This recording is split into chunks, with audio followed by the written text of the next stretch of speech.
ሚውት ኖት መምህር መሻኒ ይሰማል አሁን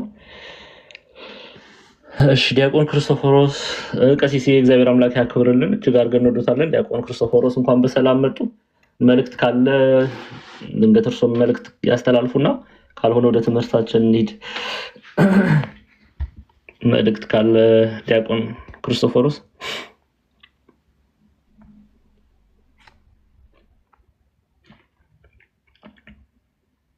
አሉ ዲያቆን ክርስቶፎሮስ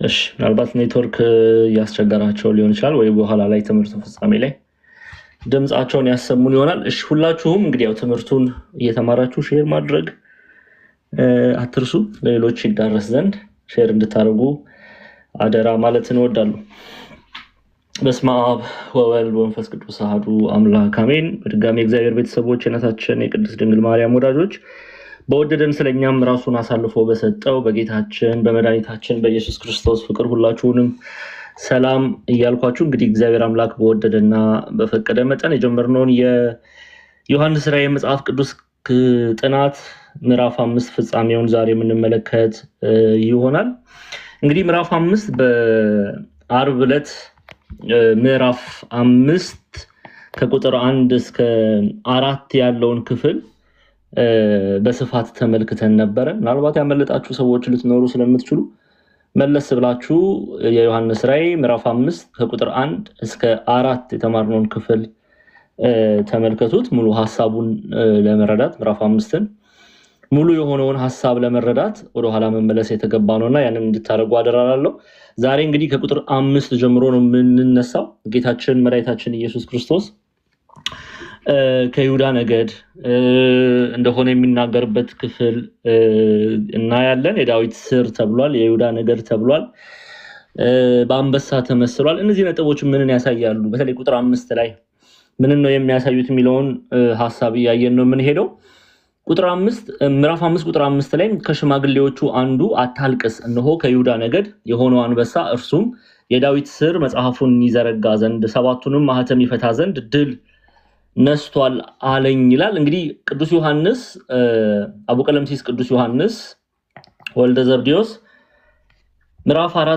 5 ቁጥር 4 ላይ መጽሐፉን የሚፈታ ከፍጥረት መካከል እንደሌለ ባየ ጊዜ እጅግ በሐዘን ውስጥ ሆኖ እንዳለቀሰ አይተናል ለምን አለቀሰ ለቤተክርስቲያን ልጆች ነው ያለቀሰው የቤተክርስቲያን ልጆች ነው ያለቀሰው ቅዱስ ዮሐንስ እየመጣ ያለውን ቅጣት ቢያውቁ ኖሮ ይጠነቀቃሉ በሚል ሐሳቤ እንዳለቀሰላት ምድራውያንም ሆነ ሰማያውያን መላእክት የተባሉ ሐዋርያት ሰማያውያን መላእክት የተባሉ ቅዱሳን መላእክት የሰው ልጅ መዳን ያሳስባቸዋልና በዛ ምክንያት እንዳለቀሰ በቲም በስፋት አይተናል በማልቀስ በታላቅ ሐዘን ውስጥ ሆኖ ግን ከሽማግሌዎቹም አንዱ አታልቅስ እነሆ ከይሁዳ ነገድ የሆነ አንበሳ እርሱም የዳዊት ስር መጽሐፉን ይዘረጋ ዘንድ ሰባቱንም ማህተም ይፈታ ዘንድ ድል ነስቷል አለኝ ይላል ስለዚህ በሐዘን ውስጥ ሆኖ ሳለ በማልቀስ ውስጥ ሆኖ ሳለ ተስፋ ነው የሰጠው ተስፋ ከቅዱሳን መላእክት መካከል አንዱ መጥቶ ተስፋን እንደሰጠው ነው የምናነበው አታልቅስ እነሆ መጽሐፉን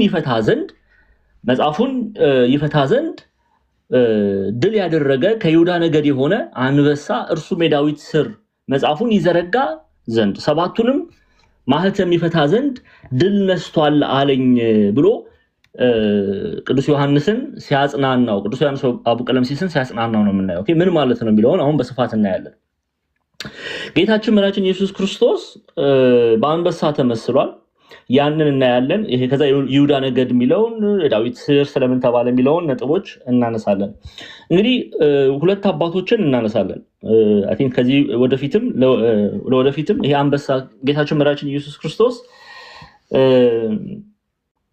በአንበሳ የሚመሰልበትን ምክንያት ቅዱስ ዮሐንስ አፈወርቅንና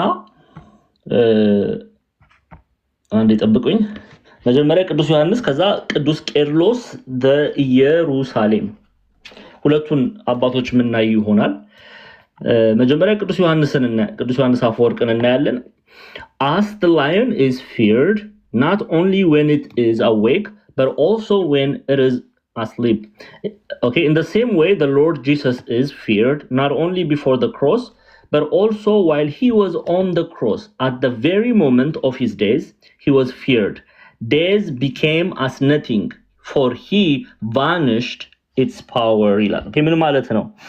አንበሳ የሚፈራው በነቃ ጊዜ ብቻ አይደለም ይለናል ቅዱስ ዮሐንስ አፈወርቅ። ኦኬ፣ አንበሳ ምናልባት ገጠር ኖራችሁ የምታውቁ ሰዎች ይሄንን ሂደት ልታውቁ ልትረዱ ትችላላችሁ። ብዙ ጊዜ አንበሳ የሚፈራው በነቃ ጊዜ ብቻ አይደለም በተኛ ጊዜም እንጂ። ኦኬ፣ ጌታችን ከመስቀሉ በፊት ብቻ ሳይሆን በተሰቀለም ጊዜ አጋንንትን የሚያስፈራ ነው። ሞትን በቀመሰበት በዚያች ሰዓት የሚፈራ ነበር። የሚያስፈራ ነበር። ሞት በእርሱ ላይ ስልጣን አልነበረውምና ስልጣኑን ገፍቶታልና ይላል ቅዱስ ዮሐንስ አፈወርቅ። ለዚህ በአንበሳ ይመሰላል። አንበሳ as the lion is feared not only when it's awake. አንበሳ በነቃ ጊዜ ብቻ አይደለም የሚፈራው። ኦኬ፣ በነቃ ጊዜ ብቻ አይደለም አንበሳ የሚፈራው but also when it is sleep. በተኛም ጊዜ ያስፈራል አንበሳ። ኦኬ፣ ሰዎች ሲያዩት ያስፈራል። In the same way the Lord Jesus Christ is feared. አንበሳው በተኛ ሰዓትና በነቃ ሰዓት እንደሚፈራ ኢየሱስ ክርስቶስም ይፈራል። ማን ነው የሚፈራው? ዲያብሎስ። Not only before the cross. መስቀል ላይ ያለ ብቻ ሳይሆን ከመስቀልም በፊት በመስቀል ላይ የሚያለ ጌታችን መድኃኒታችን ኢየሱስ ክርስቶስን ማን ይፈራዋል? ዲያብሎስ ይፈራዋል። ጌታችን ከመስቀሉ በፊት ብቻ ሳይሆን በተሰቀለም ጊዜ አጋንንትን የሚያስፈራ ነው። እዚህ በአንበሳ ይመሰላል። but also while he was on the cross, በመስቀልም ላይ ያለ at the very moment of his days, okay, በመስቀል ላይ በሞት ላይ እያለ እንኳን he was feared. okay, ሞትን በቀመሰባት በዚያች ሰዓት የሚያስፈራ ነበረ ጌታችን መድኃኒታችን ኢየሱስ ክርስቶስ። ማን ነው ግን የሚፈራው? ዲያብሎስ። He was feared. Days became as nothing for he vanished its power. ምን ማለት ነው? ሞት በእርሱ ላይ ስልጣን አልነበረውም፣ ስልጣኑ ገፎታልና። ማን ነው ስልጣኑን የገፈፈው? ጌታችን መድኃኒታችን ኢየሱስ ክርስቶስ። ስለዚህ በአንበሳ ሲመሰል እናያለን። ኦኬ፣ ይሄንን ነው። ለዚህ ምክንያት ነው በአንበሳ ጌታችን መድኃኒታችን ኢየሱስ ክርስቶስ በራዕየ ዮሐንስ ምዕራፍ 5 ላይ የተመሰለው። እሺ፣ ሴንት ሲሪያል ኦፍ ጀሩሳሌም ማለትም ቅዱስ ቄርሎስ ዘኢየሩሳሌም ደግሞ ምን ይለናል? He is called lion not for being fierce to mankind but as a sign of called lion in contrast to our enemy, the lion who roars to devour those who are deceived by him, as the strong lion coming from the tribe of Judah. He saves the beliefs and destroys the enemy ይለናል። ለምንድነው በአንበሳ የተመሰለው? በተው ራእይ ላይ ስታዩት ጌታችን መድኃኒታችን ኢየሱስ ክርስቶስ በአንበሳ ምሳሌ ተመስሏል። ስለምን በአንበሳ ምሳሌ ተመሰለ የሚለውን ሐሳብ ነው ቅዱስ ቄርሎስ ዘኢየሩሳሌም የሚያብራራው። ቅዱስ ቄርሎስ ዘኢየሩሳሌም የሚያብራራው እሱን ደግሞ እናያለን። ምን እያለ ነው? አንበሳ የተባለው ኢየሱስ ክርስቶስን ነው። አንበሳ የተባለው የሰው ልጆችን ስለሚያስፈራ አይደለም። በደንብ ስሙ። ጌታችን መድኃኒታችን ኢየሱስ ክርስቶስ አንበሳ የተባለው የሰው ልጆችን ስለሚያስፈራ አይደለም፣ ስለ መንግስቱ ነው እንጂ በእርሱ የሚታለሉትን ሁሉ ለመዋጥ በዙሪያቸው ከሚዞረውና ከሚያገሳው ከጠላታችን አንበሳ በተቃራኒ አንበሳ ተባለ። በመጽሐፍ ቅዱስ ላይ ዲያብሎስ እንደሚያገሳ አንበሳ ተብሎ ተጠርቷል። እንዲህ ባለ አጠራር አይደለም ኢየሱስ ክርስቶስን አንበሳ የምንለው እያለ ነው ቅዱስ ቄርሎስ ኢየሩሳሌም። ምን እያለ ነው? በደንብ ልንሰማውና ልንረዳ ያስፈልጋል። ኦኬ፣ ዲያብሎስ በተጠራበት አውድ አይደለም እኛ የምንጠራው። ሎቱ ስብሐት። ኢየሱስ ክርስቶስ አንበሳ ሲባል አንበሳ የተባለው የሰው ልጆችን ስለሚያስፈራቸው አይደለም። ኦኬ፣ ስለ መንግስቱ ነው እንጂ በእርሱ የሚታለሉትን ሁሉ ለመዋጥ በዙሪያቸው ከሚዞረውና ከሚያገሳው ከጠላታችን ዲያብሎስ ማለት ከጠላታችን አንበሳ በተቃራኒ አንበሳ ተባለ። ከይሁዳ ነገድ የሚወለድ አንበሳ ጠላታችንን ድል አድርጎ አማኞችን የሚያድን አንበሳ ነውና። እየሰማችሁ ነው? ለዛ ነው እንመለስ።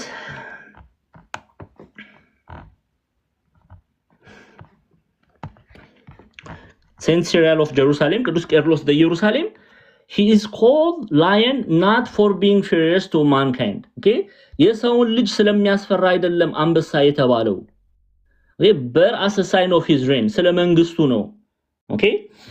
His firmness and the trust in him, he was called the lion in contrast to our enemy the lion who roars to devour those who are deceived by him. ምን ይያለ ነው? በእርሱ ያነጻጽረዋል። ኦኬ ዲያብሎስ እንደሚያገሳ አንበሳ ተብሎ በመጽሐፍ ስለተጠቀሰ እንደዛ አይነት አንበሳ አይደለም ጌታችን መራችን ኢየሱስ ክርስቶስ። የጌታችን የመድኃኒታችን ኢየሱስ ክርስቶስ አንበሳ ተብሎ መጠራቱ ኦኬ በእርሱ አማኞችን የሚያድን አንበሳ ነው። አንበሳ የተባለው ኢየሱስ ክርስቶስ ይህ አንበሳ የተባለው ኢየሱስ ክርስቶስ ከጠላታችን ከዲያብሎስ እንደሚያገሳ አንበሳ በተባለው እይታ አይደለም የምናየው። ሰውን ለማሳሳት ሰውን በስህተት ለመውሰድ በዙሪያ ከሚዞረው ዲያብሎስ ከተመሰለበት አንበሳ ጋር አናነጻጽረውም። ጌታችን መራችን ኢየሱስ ክርስቶስ አንበሳ ምንለው ጠላታችንን ኦኬ ዲያብሎስን ድል አድርጎ አማኞችን የሚያድን ነውና በእርሱ የሚያምኑ የእርሱ ደቀ መዝሙሮችን የሚያድን አንበሳ ነው ብሎ ቅዱስ ቄርሎስ ዘኢየሩሳሌም በንጽጽር ኢየሱስ ክርስቶስ ለምን አንበሳ የተባለበትን ክፍል ያብራራል። ኦኬ እሺ እንመለስ ወደ ራዕየ ዮሐንስ። እነሆ ከይሁዳ ነገድ የሆነው አንበሳ ከይሁዳ ነገድ የሆነው አንበሳ ለምን ተባለ? ጌታችን መራችን ኢየሱስ ክርስቶስ ከቤተ እስራኤል ከነገ ይሁዳ ከዳዊት ዘር እንደሚመጣ ነው እየተናገረ ያለው። ኦኬ ከዳዊት ዘር እንደሚመጣ አስቀድሞ ነቢያት ተናግረዋል፣ በመጽሐፍ ተነግሯል። ይሄንን ምናይ ይሆናል። በተለይ ዘፍጥረት 49 ዘፍጥረት የይስሐቅ ልጅ ያዕቆብ በዘፍጥረት 49 ከቁጥር 9 እስከ 10 ያለውን ክፍል እንመልከታለን። ኦኬ ዘፍጥረት አንዴ ኦሪት ዘፍጥረት 49 ተከፍቱልኛላችሁ። የተነገረ የትንቢት ቃል አለ ከቁጥር ስንት አልኳችሁ? 9 ማለት ነው። ተመልከቱ። ይሁዳ የአንበሳ ደቦል ነው፣ ልጄ ሆይ ከአደንህ ወጣ፣ እንዳንበሳ አሸመቀ፣ እንደ ሴት አንበሳም አደባ። ያስነሳውስ ዘንድ ማን ይችላል? በትረ መንግስቱ ከይሁዳ አይጠፋም፣ የገዢም ዘንግ ከእግሮቹ መካከል ገዢ የሆነው እስኪመጣ ድረስ የአሕዛብ መታዘዝም ለእርሱ ይሆናል። ውርንጫውንም በወይን ግንድ ያስራል፣ የአህያይቱንም ግልግል በወይን አረግ፣ ልብሱንም በወይን ያጥባል፣ መጎናጸፊያውም በወይን ደም፣ አይኑም ከወይን ይቀላል፣ እርሱም ከወተት ነጭ ይሆናል። ዛብሎን በባህር ዳር ይቀመጣል፣ እርሱም ለመርከበኞች ወደብ ይሆናል፣ ዳርቻቸውም እስከ ሲዶና ድረስ ነው እያለ ይቀጥላል። ግን በትረ መንግስቱ ከየት ይወጣል አለ? በትረ መንግስት ከይሁዳ አይጠፋም፣ የገዢም ዘንግ ከእግሮቹ መካከል ገዢ የሆነ እስኪመጣ ድረስ የአሕዛብን መታዘዝ ለእርሱ ይሆናል ይላል። ይሄ የተነገረው ለጌታችን ለመድኃኒታችን ለኢየሱስ ክርስቶስ ነው። ኦኬ ከይሁዳ ነገድ ከዳዊት ዘር እንደሚመጣ የተነገረ ትንቢት ነው። ለዛ ነው በራእይ ላይ ነገዱን ሲናገር ከይሁዳ ነገድ የሆነው አንበሳ ከይሁዳ ነገድ የመጣው አንበሳ እርሱም የዳዊት ስር የዳዊት ስር መጽሐፉን ይዘረጋ ዘንድ ሰባቱን ማህተም ይፈታ ዘንድ ድል ነስቷልና አለኝ። ኦኬ የዳዊት ዘር ይለዋል። ጌታችን መራችን ኢየሱስ ክርስቶስ በዚሁ በራእይ መጽሐፍ ላይ ምዕራፍ 22 ቁጥር 16 ማስረጃ ለምትይዙ ምን ብሎ እንደ ራሱን ሲጠራ ትመለከታላችሁ። ተመልከቱ። እኔ ኢየሱስ በአብያተ ክርስቲያናት ዘንድ ይህን እንዲመሰክርላችሁ መልአኬን ላኩ ካለ በኋላ እኔ አለ የዳዊት ስርና ዘር ነኝ። እኔ ምንድነኝ አለ? የዳዊት ስርና ዘር ነኝ፣ የሚያበራም የንጋት ኮከብ ነኝ ይላል። ኦኬ የሚያበራም የንጋት ኮከብ ነኝ። በወንጌል ላይም በማቴዎስ ወንጌል የዳዊት ልጅ ተብሎ ተጠርቷል። ጌታችን መድኃኒታችን ኢየሱስ ክርስቶስ የዳዊት ልጅ የተባለበት ምስጢር ምንድነው?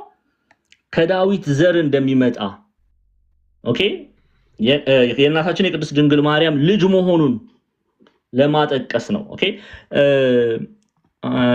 አንዴ ግብፃውያን መተርጉማን the tribe of Judah, the root of David. It is him about whom Moses and the prophets wrote. Okay? ሊቀ ነቢያት ሙሴ ነቢያቶቹ ደቂቀ ነቢያት ኦኬ ሜጀር ኤንድ ማይነር የምንላቸው ቅዱሳን ነቢያቶችም ስለ ኢየሱስ ክርስቶስ ነው የጻፉት። ኦኬ አበይት ነቢያት የምንላቸው ደቂቀ ነቢያት የምንላቸው ስለማን ጽፈዋል? ስለ ኢየሱስ ክርስቶስ ጽፈዋል። ሙሴ ስለማን ነው የተናገረው? ስለማን ነው የጠቆመው? ስለማን ነው ያሳየን? ስለ ኢየሱስ ክርስቶስ about whom Moses and the prophets wrote. He is from the tribe of Judah ይላል። ኦኬ ቅድም 49 ያነበብኩት ክፍል ማለት ነው። ዘፍጥረት 49 ከቁጥር 9 ጀምሮ ማለት ነው። ያ ትንቢት የተነገረለት ኢየሱስ ክርስቶስ ነው። እሱ ከነገደ ይሁዳ ነው የሚወጣው። the root of David ይላል። ኢሳይያስ 11 ላይም ይናገራል እናየዋለን። ኢሳይያስ ምዕራፍ 11 ቁጥር 1 ላይ ምንድነው የሚለው ስለ ኢየሱስ ክርስቶስ ሲናገር እንመለስና እንየው። ትንቢተ ኢሳይያስ ምዕራፍ 11 ይሄው ምዕራፍ 11 ቁጥር 1 ከእሴይ ግንድ በትር ይወጣል፣ ከስሩም ቁጥቋጦ ያፈራል። የእግዚአብሔር መንፈስ የጥበብና የማስተዋል መንፈስ፣ የምክርና የኃይል መንፈስ፣ የእውቀትና እግዚአብሔርን መፍራት መንፈስ ያርፍበታል። እግዚአብሔር በመፍራቱ ደስታውን ያያል። አይኑም እንደምታይ አይፈርድም፣ ጆሮም እንደምትሰማ አይበይንም። ነገር ግን ለድሆች በጽድቅ ይፈርዳል፣ ለምድርም የዋሆች በቅንነት ይበይናል። በአፉም በትር ምድርን ይመታል፣ በከንፈሩም እስትንፋስ ክፉዎችን ይገድላል። የወገቡም መታጠቂያ ጽድቅ፣ የጎኑም መቀነት ታማኝነት ይሆናል። ስለዚህ the root of David የዳዊት ስር ተብሏል። ለምንድን ነው ከዳዊት ዘር የተባለው? ይቅርታ የዳዊት ዘር ተብሏል። the root of David and he called himself I am the root and offspring of David። ቅድም እንዳየነው ራሱንም ጌታችን መድኃኒታችን ኢየሱስ ክርስቶስ ምን አለ? እኔ የዳዊት ስርና ዘር ነኝ ይላል። ኦኬ ስርና ዘር ነኝ ብሏል። ለምን? for he is the creator of David። ለምን ይሄንን አለበት ቢሉ ይላሉ ሁለት ምክንያት ያነሳሉ። አንደኛ he is the creator of David ዳዊትን የፈጠረ እርሱ ነውና። ኦኬ ሁለተኛ and he became his son in the body በስጋ ልጁ ተብሏል። ኦኬ ከዳዊት ዘር የእናታችን የቅድስት ድንግል ማርያም ልጅ ተብሏል ጌታችን መድኃኒታችን ኢየሱስ ክርስቶስ። ስለዚህ he became his son in the body ኦኬ በስጋው ደግሞ የዳዊት ልጅ ተብሎ ተጠራ። እናታችን ቅድስት ድንግል ማርያም የዳዊት ዘር ስለሆነች ለዚህ ነው የይሁዳ ነገድ የዳዊት ዘር የሚለው መጽሐፉ። ግልጽ ነው ኦርቶዶክሳውያን ክርስቲያኖች? ግልጽ ነው? አዎ በጣም ጥሩ። እንመለስ። ስለዚህ ስለ ሁለት ነገር የዳዊት ዘር ተብሏል። አንደኛ ዳዊትን ፈጥሮታል። ሁለተኛ በስጋው የዳዊት ልጅ የተባለው እናታችን ቅድስት ድንግል ማርያም የዳዊት ዘር ናትና። እሺ እንቀጥልሽ። ኦኬ እርሱም የዳዊት ስር መጽሐፉን ይዘረጋ ዘንድ ሰባቱንም ማህተም ይፈታ ዘንድ ድል ነስቷል አለኝ። ኦኬ ስለዚህ ይሄንን መጽሐፍ ይፈታ ዘንድ የተገባው ማን ነው? ኦኬ ከይሁዳ ነገድ የሆነው ከዳዊት ዘር የሆነው ኦኬ በአንበሳ የተመሰለው እርሱ ጌታችን መድኃኒታችን ኢየሱስ ክርስቶስ ይሄንን መጽሐፍ ይፈታ ዘንድ እርሱ የተገባ ነው።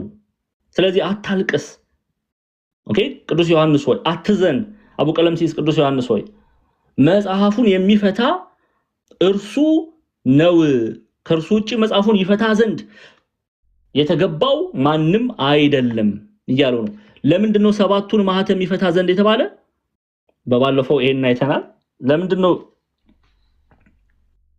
ሰባቱን ማህተም ፍጹም የሆነውን መለስ ብለን እንይ። በባለፈው ሳምንት ይሄ ሰባት የሚለውን ሐሳብ በደንብ አይተናል። ምናልባት መመለስ ካለብን እንመለሳለን፣ ችግር የለም። ሰባት ፍጹም ነው። ፍጹም ቁጥር ነው በመጽሐፍ ቅዱሳችን ላይ 7 ፍጹምነትን ነው የሚያሳየው። ይህም ትንቢት ወይም ዕውቀት ፈጽሞ በሰው ኃይል ሊደረስበት የማይቻል የተባለውን መጽሐፍ ሊፈታው የተገባው እርሱ ነው። የተሰወረውን የሚያውቅ ሚስጥሩን የሚገልጥ ፍጹም የሆነውን የእግዚአብሔርን ጥበብ የሚረዳው እርሱ ነው እያለ ነው። ግልጽ ነው ክርስቲያኖች፣ ግልጽ ነው። በደንብ እያየን ነው የምንሄደው። እሺ እንቀጥል። ስለዚህ የተሰወረውን ማን ያውቃል? ሚስጥሩን ማን ይገልጣል? በስላሴ ልቦና የታሰበውን ማን ይነግረናል ብለን አይተናል። ይሄንን ሊያደርግ የሚችል ኢየሱስ ክርስቶስ ነው። ከይሁዳ ነገድ የሆነው ከዳዊት ስር የሆነው መጽሐፉን ይዘረጋ ዘንድ 7ቱንም ማህተም ይፈታ ዘንድ ድል ነስቷል። ድል 7ቱንም ማህተም ይፈታ ዘንድ ድል ነስቷል አለኝ። ስለዚህ እስቲ መለስ ብለን እንሂድ። ከይሁዳ ነገድ የሆነው አንበሳ እርሱም የዳዊት ስር መጽሐፉንም ይዘረጋ ዘንድ 7ቱንም ማህተም ይፈታ ዘንድ ድል ነስቷል አለኝ። ሞትን ድል አድርጓል። ስለዚህ እርሱ የተገባው ነው። ለሰው ልጅ የሞተው እርሱ ነው። ሞትን ድል ያደረገ እርሱ ነው። ስለዚህ እርሱ መጽሐፉን ይፈታ ዘንድ የተገባው እርሱ ስለሆነ አታልቅስ። ስለዚህ ሲያጽናናው ነው የምናየው። ኦርቶዶክሳውያን ክርስቲያኖች መጽናኛችን ኢየሱስ ክርስቶስ ነው። ይሄን ልናቅና ልንረዳ ያስፈልጋል። የምንጽናናበት ውበታችን ኢየሱስ ክርስቶስ ነው። በጨለማ ውስጥ ሳለን ብርሃን የሆነን ኢየሱስ ክርስቶስ ነው።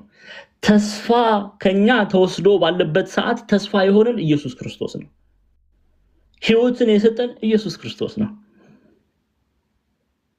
ስለዚህ ልንጽናና የሚገባው በእርሱ ነው። አይሁዳውያን እንደሚሉት አይደለም። እኛ ክርስቲያኖች ነን። እርሱ ሕይወታችን ነው። እርሱ ምናችን ነው? ሕይወታችን ነው። የሞተልን እርሱ ነው። ለዚህ ነው በማቴዎስ ወንጌል ምዕራፍ 4 ላይ ምንድን ነው የሚለው? ቁጥር 16 ጀምሮ የነቢዩን የኢሳያስን ቃል በነቢዩም በኢሳያስ የዛብሎን ምድር፣ የንፍታሌም ምድር፣ የባህር መንገድ፣ በዮርዳኖስ ማዶ የአህዛብ ገሊላ በጨለማ የተቀመጠው ሕዝብ ታላቅ ብርሃን አየ። በሞት ሀገርና ጥላ ለተቀመጡትም ብርሃን ወጣላቸው ይላል። ብርሃን የተባለ ኢየሱስ ክርስቶስ ነው። ለቅሷችንን የሚያብስ ኢየሱስ ክርስቶስ ነው። እሺ እንቀጥል።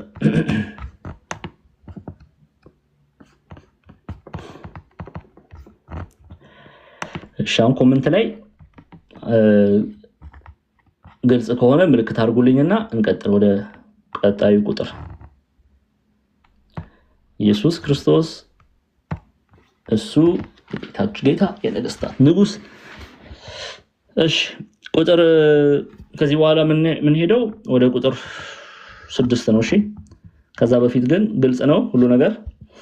በጣም ጥሩ መልካም። እሺ በዙፋኑና በአራቱ እንስሶች መካከል በሽማግሌዎችም መካከል እንደታረደ በግ ቆሞ አየሁ። 7 ቀንዶች 7 አይኖች ነበሩት። እነርሱም ወደ ምድር ሁሉ የተላኩ የእግዚአብሔር መናፍስት ናቸው። አሁን በአንበሳ ከመሰለው በኋላ ደግሞ በበግ ሲመስለው እናያለን። ጌታችን መድኃኒታችን ኢየሱስ ክርስቶስ በግ ሚል ቃል በበግ ሲመሰል እናያለን። ለምንድን ነው በዛ እይታ የተመሰለው የሚለውን እናያለን። በዙፋኑና በእግዚአብሔር ዙፋንና በአራቱ እንስሶች የሚላቸው ገጸ ሰው፣ ገጸ አንበሳ፣ ገጸ ንስር እና ገጸ ላም በአራቱ ወንጌል የሚመሰሉት ማቴዎስ፣ ማርቆስ፣ ሉቃስ፣ ዮሐንስ 40ቱ እንስሳ ነው። በ40ቱ እንስሶች በዙፋኑና በዙፋን ሚል በእግዚአብሔር ዙፋን በ40ቱ እንስሶች በአራቱ እንስሶች መካከል በሽማግሌዎችም መካከል ቅዱሳን መላእክትን መካከል እንደታረደ በግ ቆሞ አየሁ። 7 ቀንዶችም 7 አይኖችም ነበሩት። እነርሱም ወደ ምድር ሁሉ የተላኩ የእግዚአብሔር መናፍስት ናቸው ይላል። እሺ ለምንድን ነው በበግ የተመሰለው የሚለውን እናያለን። እሺ አንደኛ በግ የሚለውን ቃል በራዕየ ዮሐንስ ላይ በጣም ብዙ ቦታ እናየዋለን። በግ በሚል ቃል ጌታችን መድኃኒታችን ኢየሱስ ክርስቶስ ሲጠራ ለምን በግ አለው የሚለውን ሐሳብ ምናይ ይሆናል። እንግዲህ ባልሳሳት ከ29 እስከ 29 ጊዜ በራዕየ ዮሐንስ ላይ ኢየሱስ ክርስቶስ በግ እየተባለ ተጠርቷል። ቆይ እሺ፣ ዛሬ ላይ የገባችሁ ትምህርቱን ዛሬ የምትከታተሉ ያመለጣችሁን ወደ ኋላ ተመልሳችሁ ተከታተሉ ፕሊዝ። ክፍል 1 ትምህርት ዛሬ ክፍል 1ን አልደግምም፣ አለበለዚያ መጽሐፉን አንጨርስም ማለት ነው። ሪኮርድ አለ፣ መልሳችሁ ስሙ፣ ድገምልን። እኔ ባለፈው ሳምንት አምልጦኛል የምትሉ ሰዎች እንዴት ነው የምንደግመው እንዴ? ስለዚህ ኔክስት ታይምም ሌላ ሰው ሲመጣ የዛሬው ትምህርት ስላመለጠው የዛሬውንም እንድገምለት ፕሊዝ። መለስ ብላችሁ እናንተ ያንን ስሙ።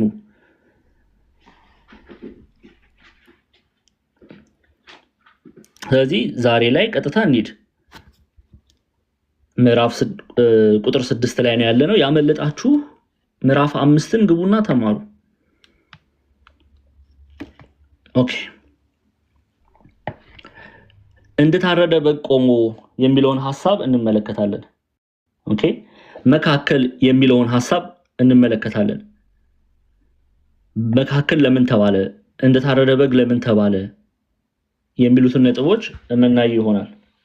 እሺ፣ እንግዲህ በግ ተብሎ ጌታችን መድኃኒታችን ኢየሱስ ክርስቶስ በብዙ ቦታ ተጠርቷል።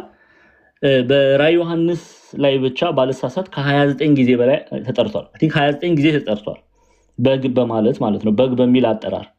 ቅድም እንዳያችሁት በአንበሳ ተመስሏል። አሁን ደግሞ በግ ተብሎ ተጠርቷል። ኦኬ፣ ለምን በግ ተብሎ ተጠራ የሚለውን ሐሳብ እናያለን። ዮሐንስ በወንጌል ላይ በዮሐንስ ወንጌል ምዕራፍ 1 ቁጥር 29 ላይ መጥምቁ ዮሐንስ በዮሐንስ ወንጌል ምዕራፍ 1 ቁጥር 29 ላይ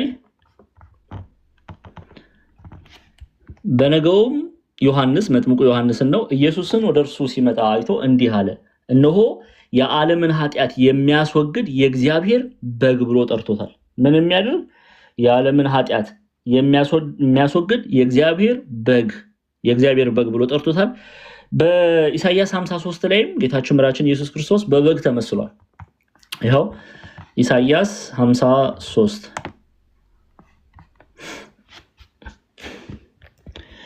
እሺ፣ ሙሉን ሐሳብ እናንተ ብታነቡት ደስ ይለኛል።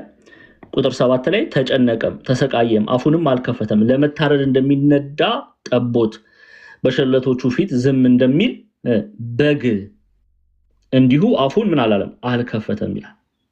አፉን ምን አላለም? አልከፈተም። ስለዚህ በግ የሚለውን ቃል ብዙ ቦታ ታያላችሁ። በራዕየ ዮሐንስ ብቻ 29 ጊዜ ባልሳሳት 29 ጊዜ እርግጠኛ አይደለሁም፣ ግን 29 ጊዜ ተጠርቷል። እሺ፣ ግን እንመለስ። ቁጥሩ ችግር የለም። ብዙ ጊዜ መጠራቱን እንድትይዙልኝ እፈልጋለሁ። 29 ጊዜ በራዕየ ዮሐንስ ላይ ማለት ነው በግ የተባለ። ለምንድን ነው በግ የተባለው የሚለውን ሐሳብ እንመልከት። አንድ አንድምታ ትርጓሜውን ልክፈትላችሁ። እሺ፣ ቁጥር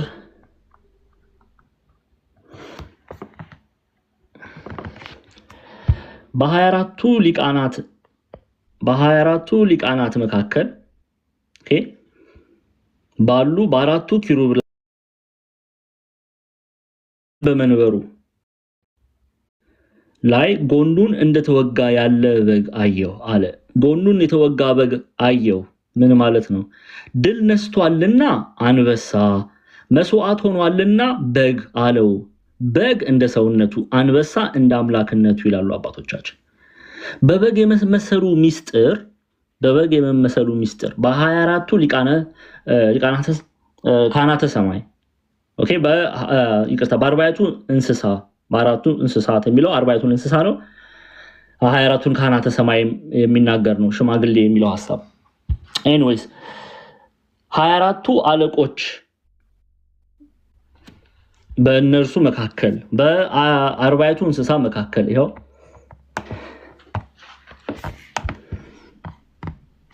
አንዴ ወደ ራዕየ ዮሐንስ ልመለስ አንዴ።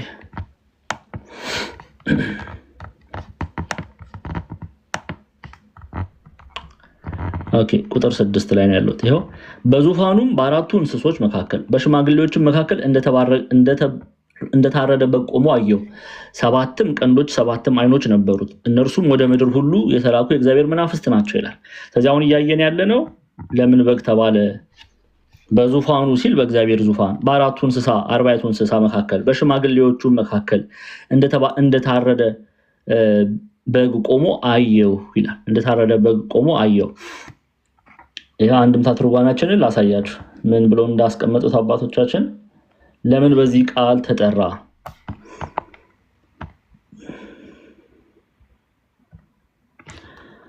እሺ እስከዛ ታብታብ ያደረጋችሁ ሼር እያደረጋችሁ በግ የሚባሉ ሚስጥር ምንን ያሳያል?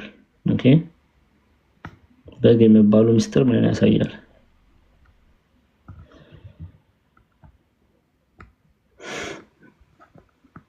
በግ የሚባሉ ሚስጥር ምንን ነው የሚያሳየው?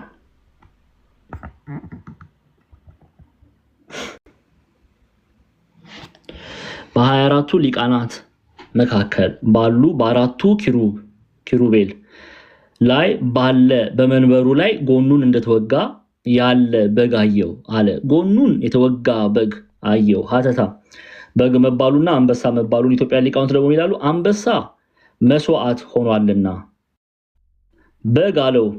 ኦኬ ድል ነስቷልና አንበሳ፣ ሞትን ድል አድርጓልና አንበሳ፣ ዲያብሎስን ድል አድርጓልና አንበሳ። ቅድም ዮሐንስ አፈወርቅና ቅዱስ ቄርሎስ ለኢየሩሳሌም በተናገሩት አውድ ነው ኢትዮጵያ ሊቃውንትም የሚፈቱት።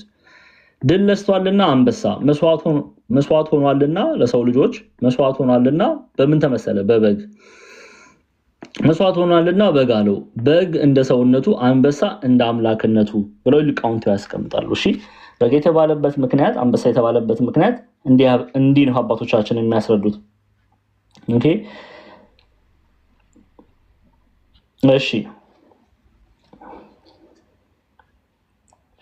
ለዚህ ነው መጥምቁ ዮሐንስ በዮሐንስ ወንጌል ምዕራፍ 1 ቁጥር 29 ላይ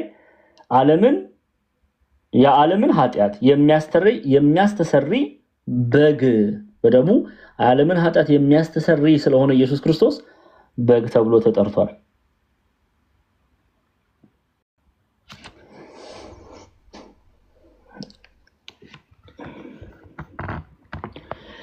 እሺ ግልጽ ነው ክርስቲያኖች፣ ግልጽ ነው በግ ተብሎ የተጠራበት አውድ።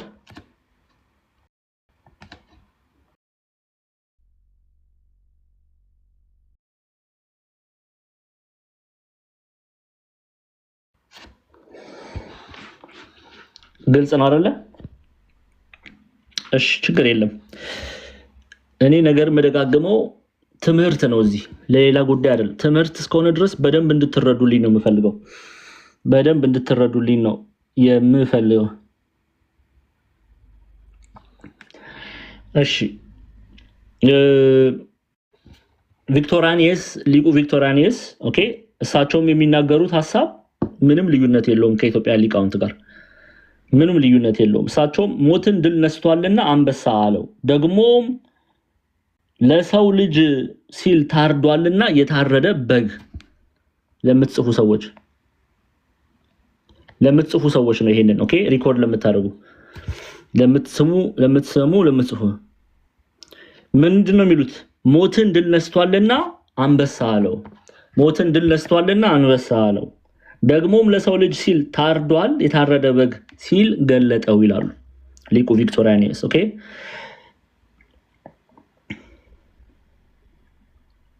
ሞትን ለምትጽፉ ነው አሁን ደግመዋለሁ ኦኬ።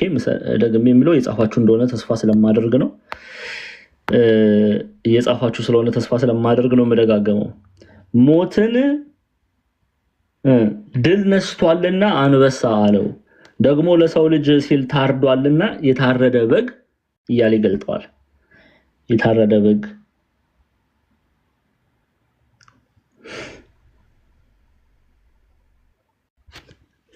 እሺ ይሄን ካየን መካከል የሚለውን ሐሳብ እናያለን። ስለዚህ በዙፋኑ በአራቱ እንስሶች መካከል በሽማግሌዎቹም መካከል እንደታረደ በግ ቆሞ አየሁ ይላል። ይሄ መካከል በሽማግሌዎቹ መካከል እንደታረደ በግ ቆሞ አየሁ፣ መካከል እንደታረደ በግ ቆሞ አየሁ የሚለውን ሐሳብ ነው የምናየው ከዚህ በኋላ። ስፔሻሊ መካከል መባሉ ምን ነው የሚያሳየው? ኦኬ በሽማግሌዎቹ መካከል እንደታረደ በግ ቆሞ አየው።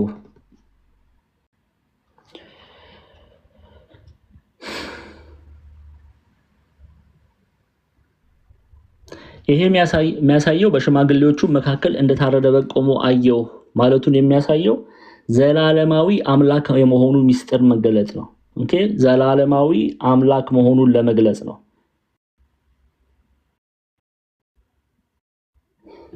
ምን እያሉ ነው አባቶቻችን? ከስጋው በፊት ሰው ከመሆኑ በፊት ኦኬ ለወልድ የነበረው ክብር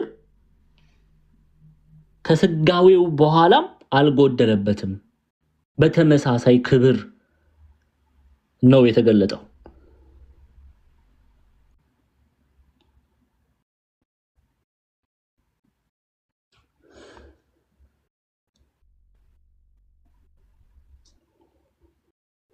እንደታረደ በግ ቆሞ አየው።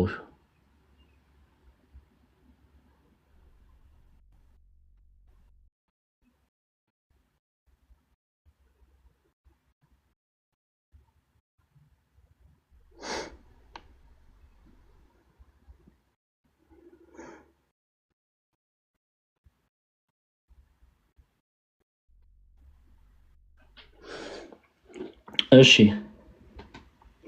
መካከል እንደታረደ በግ ቆሞ አየው።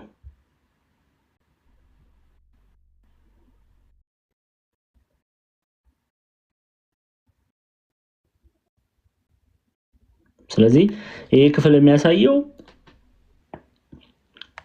በክብሩ እንዳልጎደለ ነው። ኦኬ ከስጋዌው በፊትም በኋላም ከስጋዌው በፊት ለወልድ የነበረው ክብር ሁሉ ከስጋዌው በኋላም አልጎደለበትም።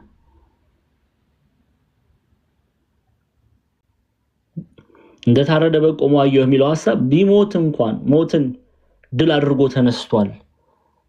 ቢሞት እንኳን በመለኮት ደግሞ ሕያው መሆኑን የሚያሳይ ነው።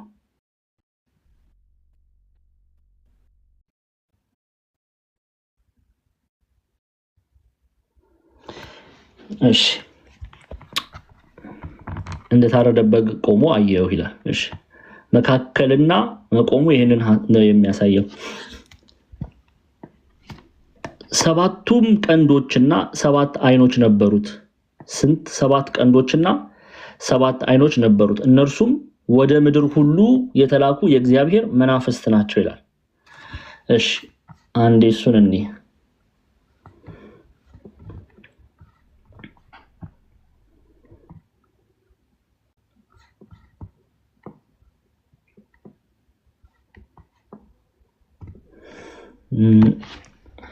ኦኬ በበግ መመሰሉን እንይና እንቀጥላለን። ሰባት ቀንዶች የተባሉት ምንድናቸው የሚለውን እንጀምር። ከሰባት ቀንድ እንደምታዩት እዚህ በስዕሉ ላይ ስንት ቀንድ ነው ያለው? 1 2 3 4 5 6 7 ሰባት ምንን ነው የሚያሳየው ብያቸዋለሁ? ፍጹም አይደለ? ፍጹም ቁጥር ነው ሰባት። ሪሜምበር ዳት መጀመሪያ ራዕየ ዮሐንስ መግቢያ ላይ በብዙ አይተናል። ፍጹም ቁጥርም ሰባት የሚያሳየው ምንድነው? ፍጹምነትን የሚያሳይ ነው።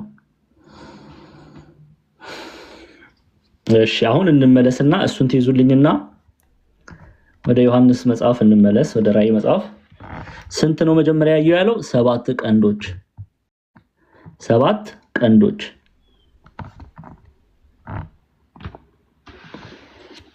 ሰባት ቀንዶች ሰባት ቀንዶች የመታየቱ ሚስጥር ይህ ነው። እንግዲህ ፍጹም ኃያል መሆኑን የሚገልጽ ነው። ቀንድ ኃይልን ነው የሚናገረው። መጽሐፍ ቅዱስ አስረጅ ሰጣቸዋለሁ። ሰባት የፍጹምነት ቁጥር ነው። ቀንድ የኃይል የስልጣን ምሳሌ ይሉታል አባቶቻችን።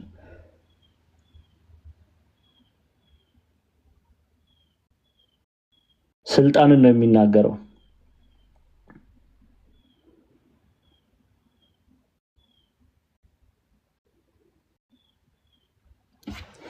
እሺ ስለዚህ 7 መሆኑ ፍጹም ስልጣኑ ፍጹም መሆኑ ኃይሉ ፍጹም መሆኑን ነው የሚያሳየው።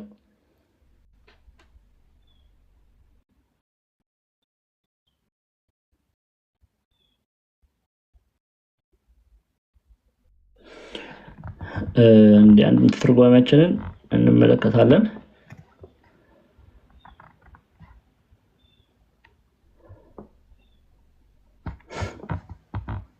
እንደ መጽሐፍ ቅዱስ አንድ ክፍል እንዲህ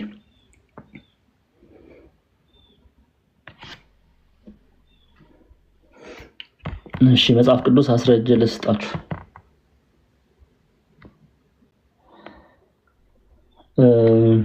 የኤርሚያስ መጽሐፍ ትንቢተ ኤርሚያስ ምዕራፍ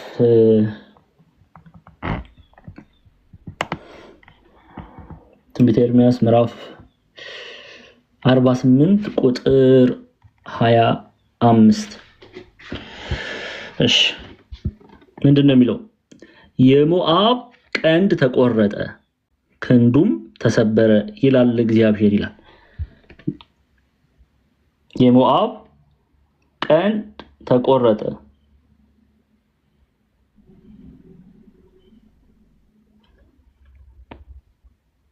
የሞዓብ ቀንድ ተቆረጠ ክንዱም ተሰበረ ይላል። ምን እያለን ነው? ኃይሉ ተሰበረ እያለን ነው። ስልጣኑ ተሰበረ እያለን ነው። ጉልበቱ ተሰበረ እያለን ነው። የሞዓብ ቀንድ ተቆረጠ ክንዱም ተሰበረ። ስለዚህ ቀንድ ምንን ያሳያል ብያችኋለሁ? ኃይልን ያሳያል፣ ስልጣንን ያሳያል። ኃይልን ያሳያል፣ ስልጣንን ያሳያል።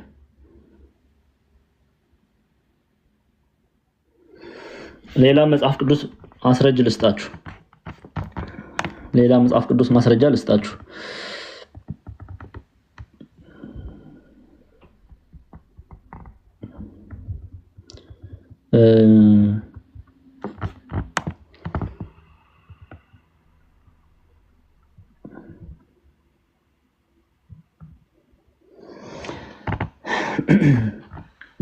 ዳንኤል ተከፍቶልኛላችሁ።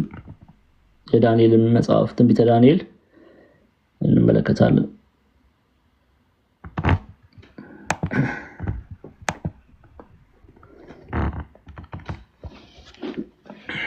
ኦኬ ከዚህም በኋላ በሌሊት ራእይ አየሁ፣ እነሆም የምታስፈራና የምታስደነግጥ እጅግም የበረታች ታላላቅም የብረት ጥርሶች የነበሯት አራተኛ አውሬ ነበረች። ትበላና ታደቅ ነበረ። ከነበሩት አራዊት ሁሉ የተለየች ነበረች። 10 ቀንዶችም ነበሯት። ቀንዶቹንም ተመለከትኩ፣ እነሆም በመካከላቸው ሌላ ትንሽ ቀንድ ወጣ። በፊቱም ከቀደሙት ቀንዶች 3 ተነቃቀሉ። እነሆ በዚያ ቀንድ እንደ ሰው አይኖች የነበሩ አይኖች በትዕቢትም የሚናገር አፍ ነበሩት። ቀንድ የሚለው ኃይልን ስልጣንን የሚያሳይ ክፍል ነው። ተሰበረ ሲል ስልጣኑ ተወደቀ፣ ኃይሉ ክንዱ ተመታ። ስለዚህ መጽሐፍ ቅዱስ ላይ ቀንድ ከብዙ ጊዜ ከስልጣን ጋር ከነገስታት ጋር ከኃይል ጋር ሲቀመጥ እናየዋለን ማለት ነው። ስለዚህ እንደዚህ ነው የምናየው። አንድ የመጨረሻ የሳሙኤል መጽሐፍን እንይና ከዛ እንቀጥላለን። አይ ቲንክ በቂ ነው። በቂ ማስረጃ ማየት እንችላለን። እሺ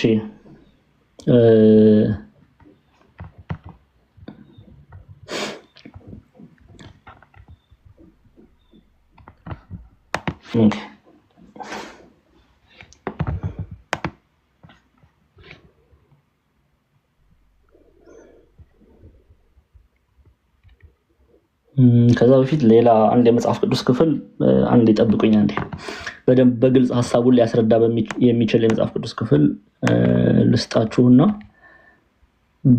ብንቀጥል ይሻላል።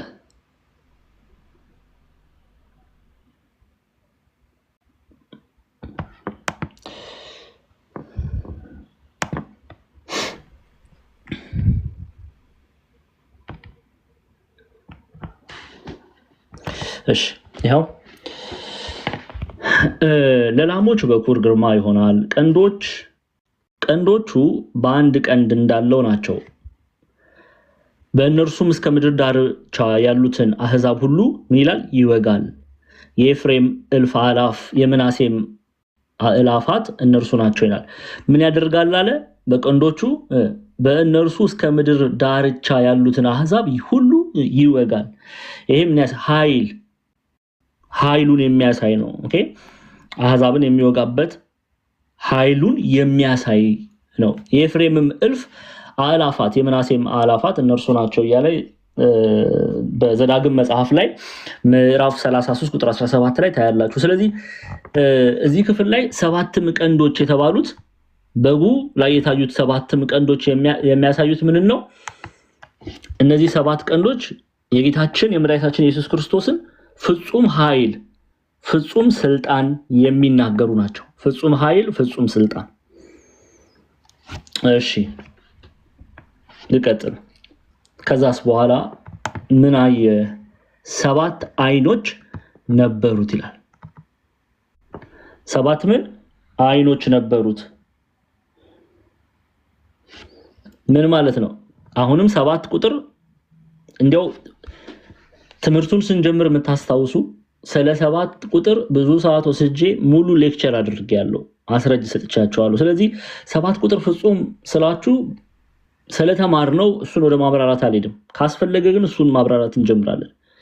ሰባት የሚለውን ክፍል ላይ አሁን በምናየው ክፍል ላይ ፍጹምነት ነው የሚናገረው። ሰባቱ አብያተ ክርስቲያናት ቢል ለሰባቱ አብያተ ክርስቲያናት ብቻ ብለን አይደለም የምናየው። ፍጹም ለሆነችው ሙሉ ለሆነው በዓለም ዙሪያ ላለችው የጌታችን የመድኃኒታችን ኢየሱስ ክርስቶስ ቤተክርስቲያን የተላከ መልእክት ነው። ሰባት የሚለው ቃል የምንጠቀመው ብዙ ጊዜ በራዕይ መጽሐፍ ላይ ፍጹምነትን እንመለከታለን። ሰባት አይኖች ሲል ምን እያለን ነው? ፍጹም የሆኑ አይኖች አሉት፣ ሁሉን ማየት የሚችሉ እንዳያዩ የሚጋርዳቸው፣ የሚከለክላቸው፣ የሚሸፍናቸው የለም። የእግዚአብሔር አይኖች ሁሉን ያያሉ፣ ሁሉን ይመረምራሉ፣ ሁሉን ይመለከታሉ፣ ሁሉን ያያሉ። እግዚአብሔር ወልድ ኢየሱስ ክርስቶስ በበግ የተመሰለው የታረደው በግ በአንበሳ የተመሰለው ሁሉን የሚያይ ነው። ግልጽ ነው። ኦኬ፣ ሁሉን ማየት የሚችል መሆኑን ሲገልጽ ነው ሰባት አይኖች የተባሉት። ከእግዚአብሔር የሚሰወር የሚደበቅ የሌለ መሆኑን ለመግለጽ ነው። ስለዚህ ሰባት አይኖች ነበሩት ይላል። ያው ሰባት አይኖች ነበሩት መባሉ የእግዚአብሔር አይኖች ፍጹም ናቸው፣ ሁሉን ማየት ይችላሉ። እንዳያዩ የሚከለክላቸው ምንም አይነት ኃይል የለም። ኦኬ፣ ምንም አይን እንዳያዩ የሰውን ልጅ የሚያደርገውን የሚሰራውን ልብና ኩላሊትን እንዳይመረምሩ የሚከለክል ኃይል የለም። እየተረዳችሁ ነው? ግን ቆይ እስቲ እኔ እኮ በደንብ እየተረዳችሁ ነው? እሺ፣ ኮሜንት ላይ ጻፉ። አውቃለሁ እያደረጋችሁ ስለሆነ ምናልባት በኮሜንት ላይ አስቀምጡልኝ መናገር ካልፈለጋችሁ። ግልጽ ነው? ሰባት ቀንድ ሰባት አይን ሚስጥሩ ግልጽ ነው?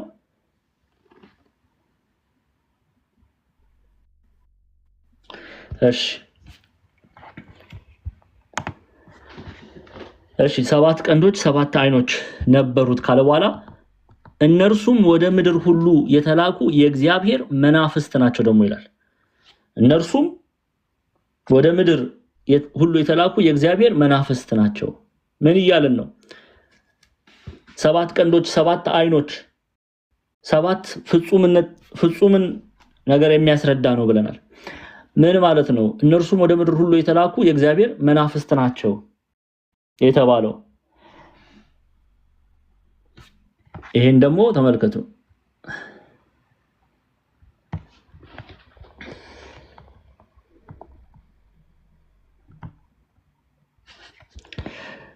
ሰባት አቅንት 7 አይኖች አሉት። 7 ቀንዶች 7 አይኖች አሉት።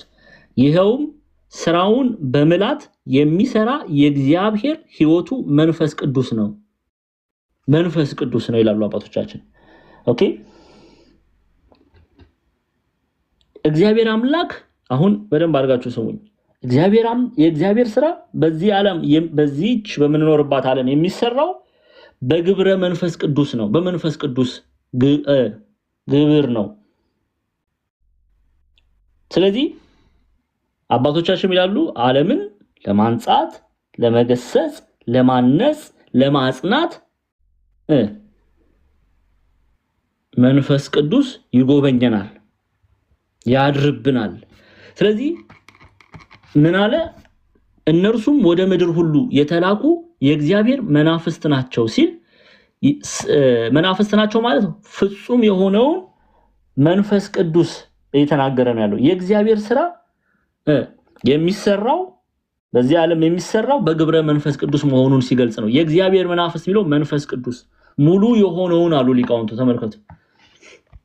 ይሄውም ስራውን ማለትም እግዚአብሔር ይሄውም ስራውን በምላት የሚሰራ የእግዚአብሔር ሕይወቱ መንፈስ ቅዱስ ነው። መንፈስ ቅዱስ ነው።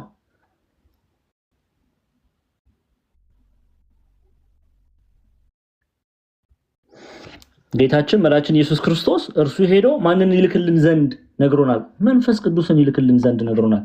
በዮሐንስ ወንጌል በተለይ ምዕራፍ 14 ስትመለከቱ አንዴ ዮሐንስ ወንጌል ምዕራፍ 14 ከቁጥር 15 ጀምሮ አምብላችሁ ተመልከቱ።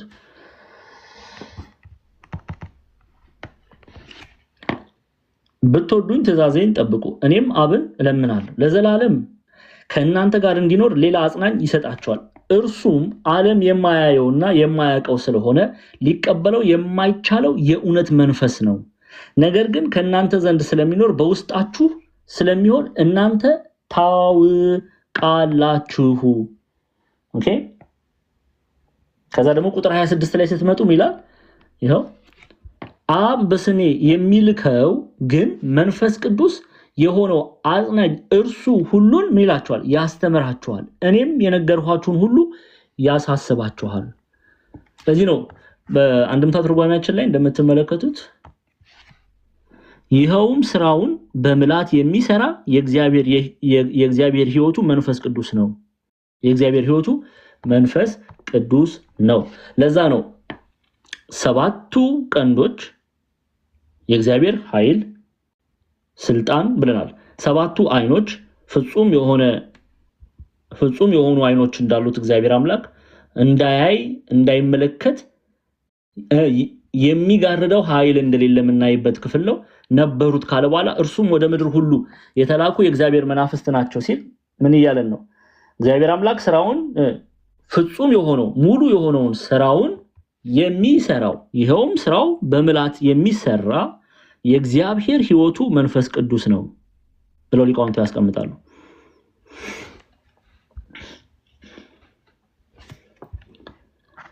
እሺ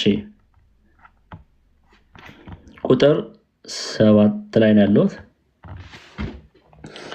እሺ መጥቶም በዙፋኑ ላይ ከተቀመጠ ከዚያ ከቀኝ እጁ መጽሐፉን ወሰደው ይላል። መጥቶም በዙፋኑ ላይ ከተቀመጠ ከዚያ ከቀኝ እጁ መጽሐፉን ወሰደው። ኦኬ። ቀኝ መባሉ ስልጣንን እንደሚያሳይ፣ ኃይልን እንደሚያሳይ፣ ክብርን እንደሚያሳይ በተለይ በክፍል 1 ትምህርታችን ላይ አይተናል። መጥቶም በዙፋኑ ላይ ከተቀመጠው ከዚያ ከቀኝ እጁ መጽሐፉን ወሰደው ማለቱ ምን ማለት ነው? ያው ምን ማለት ነው? አንዴ ትርጓሜያችንን እንመልከት ግልጽ ስለሆነ በመንበሩ ላይ ተቀምጦ ካለ ከሱ አንድም በጌትነት ካለ ከሱ ከቀኝ እጁ ተቀበላት፣ ምስጢር ምጽአት አወቃት፣ መረመራት፣ ገንዘብ አደረጋት። ኦኬ።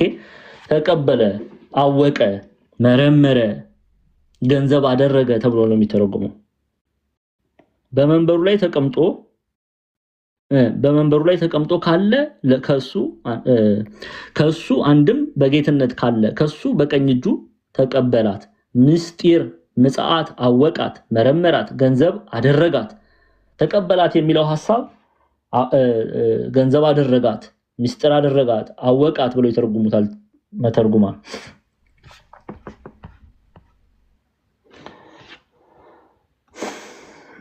እሺ የምትጽፉ ሰዎች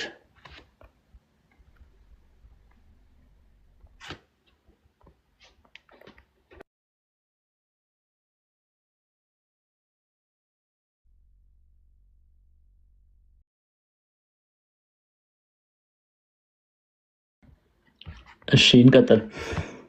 ግልጽ ስለሆነ ቁጥር 7 ወደ ቁጥር 8 ብንሄድ መልካም ነው።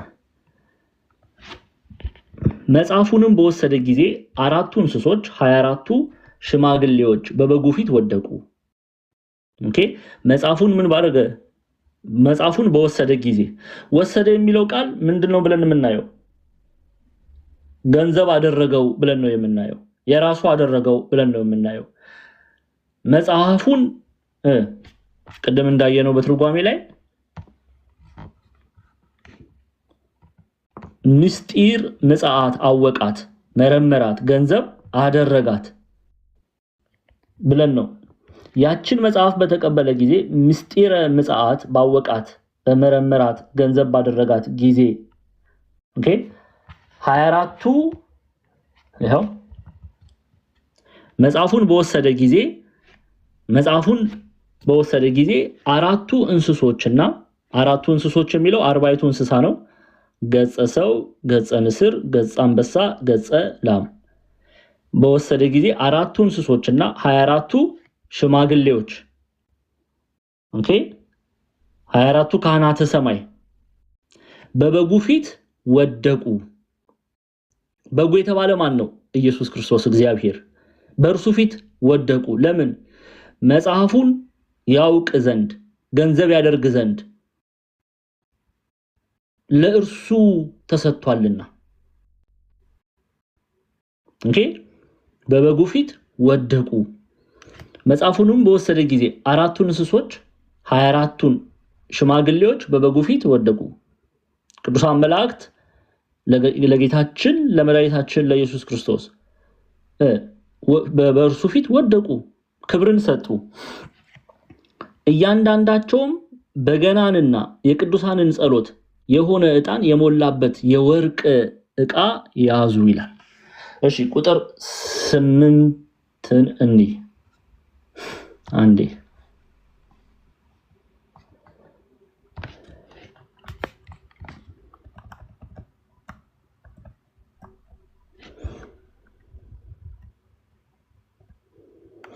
እሺ አንዴ መለስ እንበልና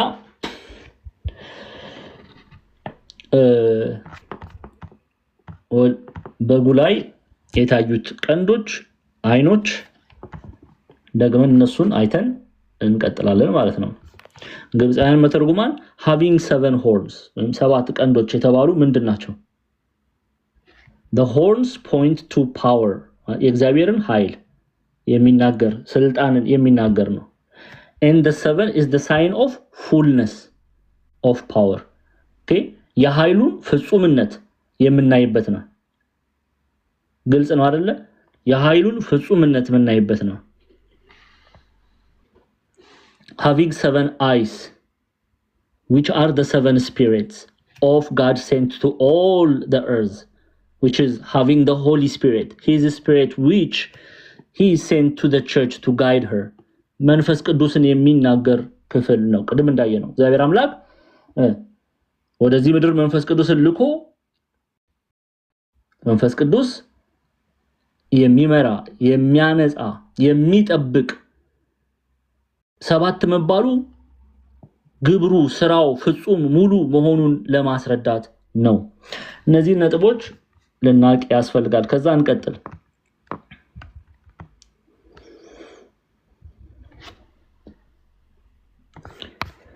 እሺ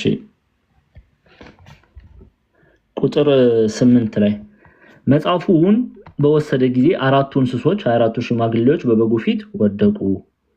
መጽሐፉን ገንዘብ ባደረገ ጊዜ መጽሐፉን ገንዘብ ያደርግ የተገባው እርሱ ነውና እርሱ ነውና ቅድም በባለፈው ክፍል ምን ብለናል? አብ በአንድ ስም እንኳን አይፈርድም፣ ፍርድን ሁሉ ለማን ሰጠው ይላል? ለወልድ ሰጠው። ዮሐንስ ወንጌል ምዕራፍ 5 ላይ እንመለስ። ይኸው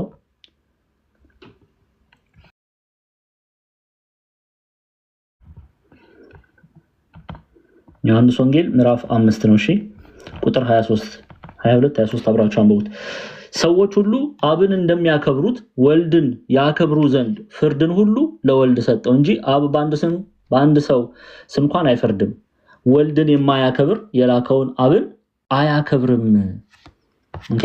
ስለዚህ ይሄንን መጽሐፍ ገንዘቡ ያደርግ ዘንድ ይሄንን መጽሐፍ የማወቅ ይሄንን መጽሐፍ ገንዘብ የማድረግ የራሱ የማድረግ ኦኬ የተገባው ማን ነው? ኢየሱስ ክርስቶስ ነው። ጌታችን መድኃኒታችን ኢየሱስ ክርስቶስ በግ የተባለው ለኔና ለናንተ መስዋዕት ሆኗልና ለእርሱ ነው የተገባው። ስለዚህ ያችን መጽሐፍ በተቀበላት ጊዜ ምስጢረ ምጽአትን ባወቃት በመረመራት ገንዘብ ባደረጋት ጊዜ 24ቱ ሊቃናት ኦኬ አራቱ ኪሩቤልም ሰገዱለት። የአምልኮ ስግደት ሰገዱለት፣ የክብር ስግደት ሰገዱለት። ኦኬ ሰገዱለት ያ ትርጓሜው ራእይ ላይ በበጉ ፊት ወደቁ። መውደቅ ስግደትን ነው የሚያሳየው። ኦኬ ሰገዱለት።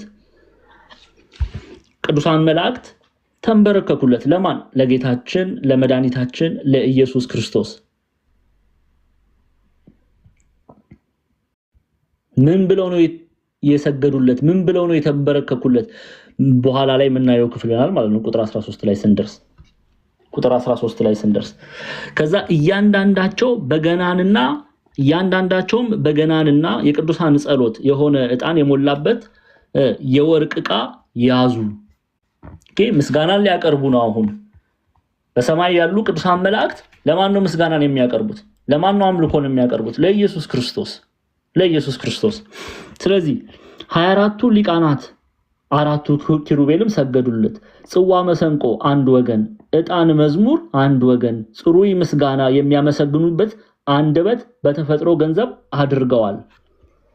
ይኸውም ቅዱሳን የሚያመሰግኑት ምስጋና ነው። ምስጋና ሊያቀርቡለት ነው።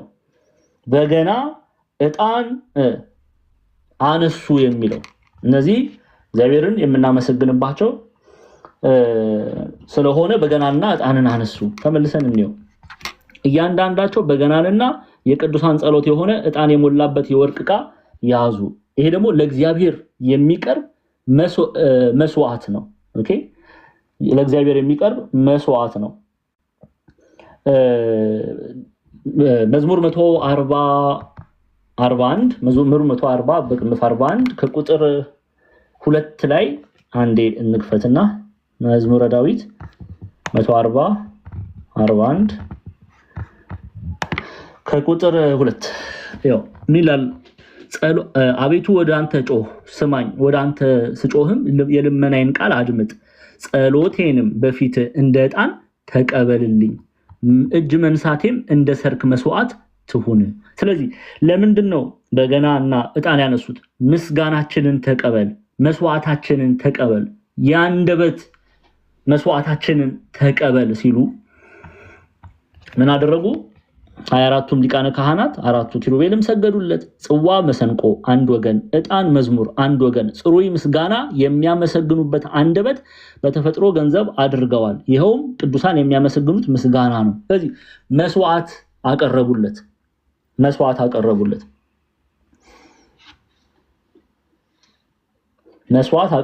ንጹህ የሆነውን በእግዚአብሔር ዘንድ የተወደደው መስዋዕት ምንድነው? ምስጋና።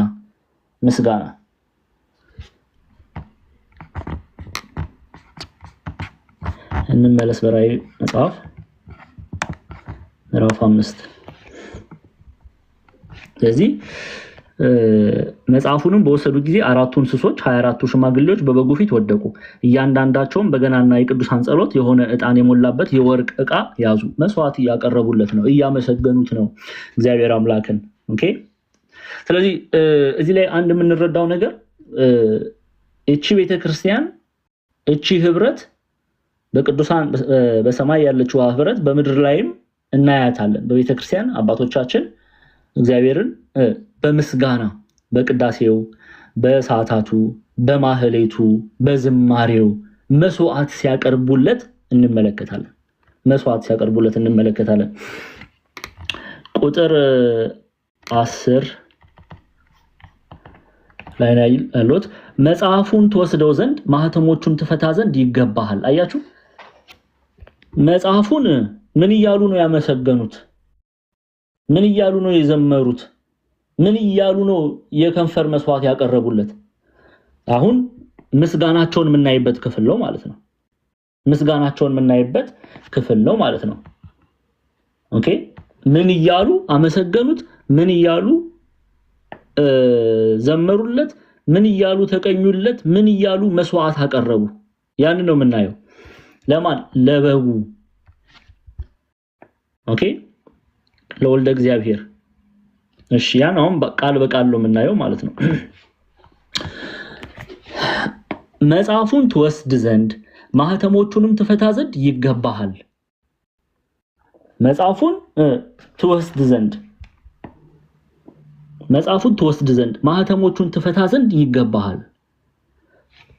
ታርደሃልና በደምህም ለእግዚአብሔር ከነገድ ሁሉ ከቋንቋም ሁሉ ከወገንም ሁሉ ከህዝብም ሁሉ ሰዎችን ዋጅተህ ለአምላካችን መንግስትና ካህናት የሆኑ ዘንድ አደረካቸው፣ በምድርም ላይ ይነግሳሉ እያሉ አዲስ ቅኔ ይዘምራሉ።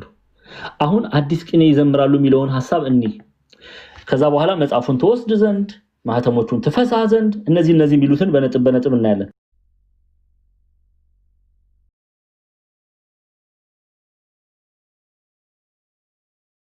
እሺ፣ አንድምታ ትርጓሜያችንን እንክፈት። ኦኬ፣ እያሉ አዲስ ቅኔ ይዘምራሉ ማለት ምን ማለት ነው?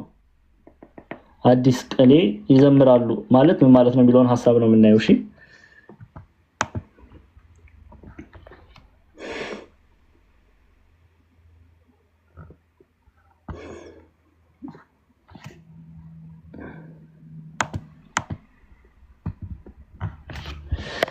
አዲስ ቅኔ መባሉ መጀመሪያ አንድምታ ትርጓሜውን እንይና ያብራራላችኋለሁ፣ ችግር የለም። በእንግዳ ምስጋና ለምትጽፉ ሰዎች አዲስ ቅኔ የተባለችው ምንድናት? የሚለውን ሐሳብ ነው መጀመሪያ የምናየው። እሺ፣ በእንግዳ ምስጋና ያመሰግናሉ። ኦኬ፣ በእንግዳ ምስጋና ያመሰግናሉ። አምላክ ሰው ሆነ፣ ሰው አምላክ ሆነ እያሉ ጻፉት። አንድምታውን ያዙልኝ፣ ከዛ እኔ አብራራዋለሁ፣ ችግር የለም።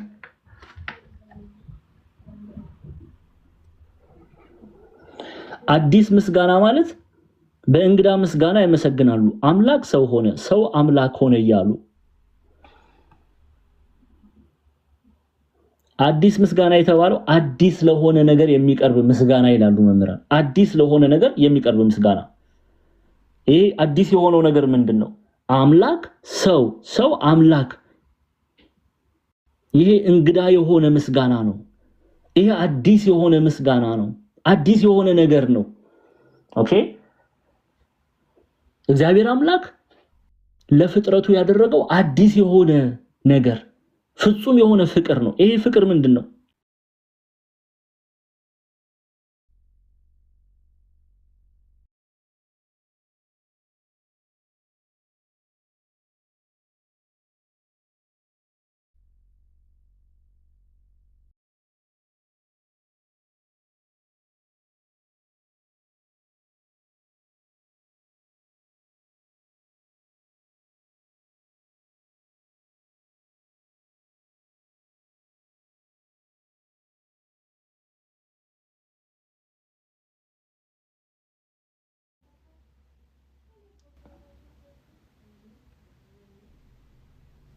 ኦኬ፣ እግዚአብሔር አምላክ ለፍጥረቱ ላደረገው አዲስ ለሆነ ነገር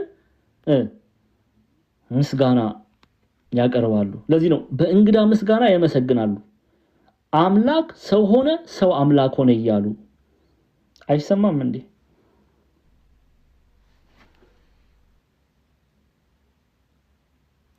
ግልጽ ነው አይደለ? ይሰማል አይሰማም? እሺ ሄሉዬ ይሰማል አይደል? እሺ ግን ይሰማል አሁን። ፐርፌክት ኦኬ። ስለዚህ በጣም በእንግዳ ምስጋና ይመሰግናሉ። አምላክ ሰው ሆነ፣ ሰው አምላክ ሆነ እያሉ ነው። አዲስ ምስጋና የተባለው እግዚአብሔር አምላክ ለፍጥረቱ ያደረገው አዲስ እንግዳ የሆነ ነገር ይህ ምንድን ነው? ወልደ እግዚአብሔር ሰው የመሆኑ ምስጢር። ስለዚህ አዲስ ምስጋና በእንግዳ ምስጋና ያመሰግናሉ ቅዱሳን መላእክት። አምላክ ሰው ሆነ፣ ሰው አምላክ ሆነ፣ ፍጹም ፍቅር፣ ግሩም ፍቅር እያሉ እግዚአብሔርን ያመሰግናሉ።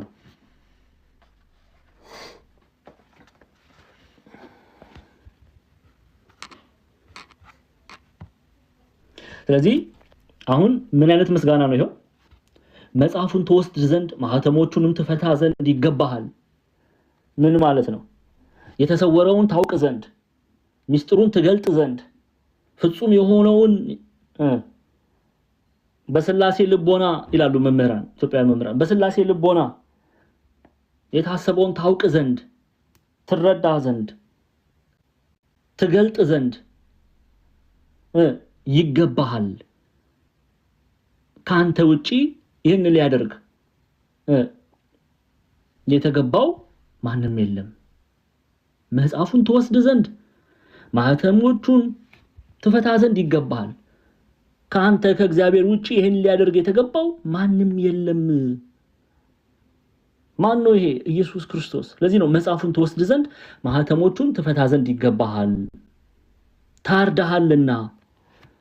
ታርዳሃልና በቀራንዮ ላይ ቤዛ ሆነሃልና ለሰው ልጅ መስዋዕት ሆነ ቀርበሃልና ለሰው ልጅ በደምህም ለእግዚአብሔር ከነገር ሁሉ ከቋንቋም ሁሉ ከወገንም ሁሉ ከህዝብም ሁሉ ሰዎችን ዋጅተህ ለአምላካችን መንግስትና ካህናት የሆኑ ዘንድ አደረካቸው። አላደረገም እንዴ? አድርጓል እኮ ጌታችን መድኃኒታችን ኢየሱስ ክርስቶስ። ለአይሁዳውያን ብቻ ነው እንዴ የሞተው? ለአይሁዳውያን ብቻ ነው የሞተው? ክርስቲያኖች እስቲ እንመልከት። መጽሐፍ ምንድነው የሚለው? እስቲ እንመልከት። ሐዋርያት ሥራ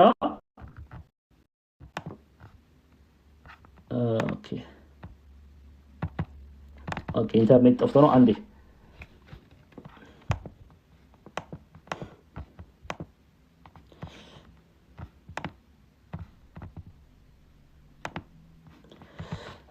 መጽሐፍ ቅዱስ ከፍተን እንይሽ ይሄን ምስጢር እንዴ የሐዋርያት ሥራ ምዕራፍ 1 ክፈቱልኝ ከቁጥር 8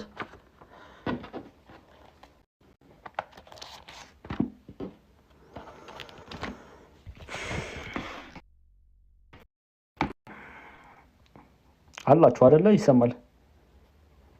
ኦኬ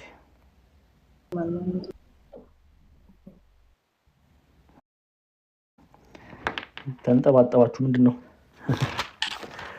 እረፍት ትወስዳላችሁ እንዴ? አንድ 5 ደቂቃ እረፍት ልስጣችሁ። ደከማችሁ ወይስ ምን? ያው ራም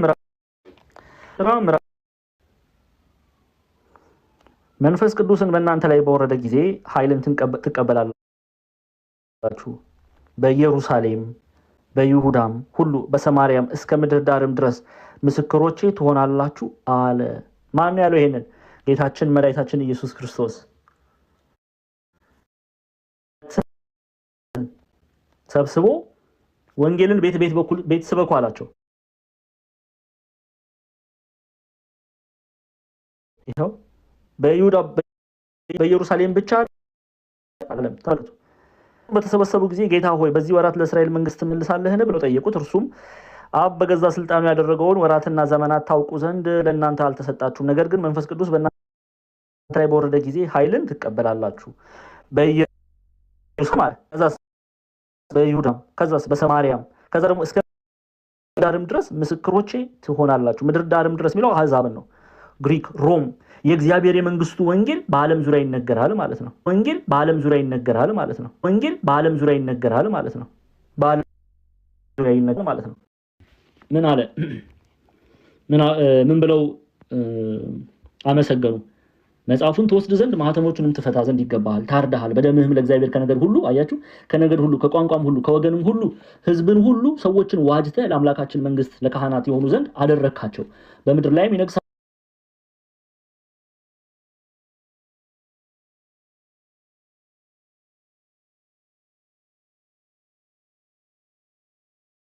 ወራሽ በሆነው በልጁ በኢየሱስ ክርስቶስ ወራሾች እንዲሆኑ አደረግካቸው፣ ባለስልጣኖች የሆኑ ዘንድ አደረግካቸው እያሉ ነው። ግልጽ ነው። ግን የተጠሩት አይሁድ ብቻ ናቸው ወይ? አይደለም። በአራቱም የምድር ማዕዘናት ያሉ ሰዎችን ደምህን አፍስሰህ ስጋህን ቆርሰህ አጥንትን ከስክሰህ የእግዚአብሔር መንግስት ወራሾች እንዲሆኑ አደረግካቸው፣ ባለስልጣን አደረግካቸው ተብሎ ይተረጎማል።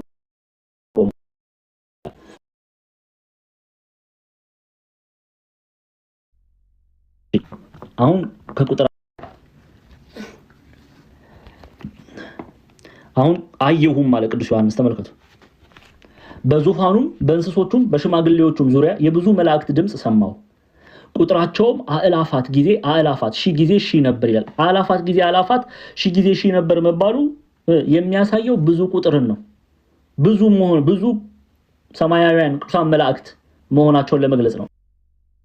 አየሁም በዙፋኑም ማለትም በእግዚአብሔር ዙፋን በእንስሶቹም 40ቱ እንስሳ በሽማግሌዎቹም 24ቱ ካህናተ ሰማይ ዙሪያ የብዙ መላእክት ድምጽ ሰማው።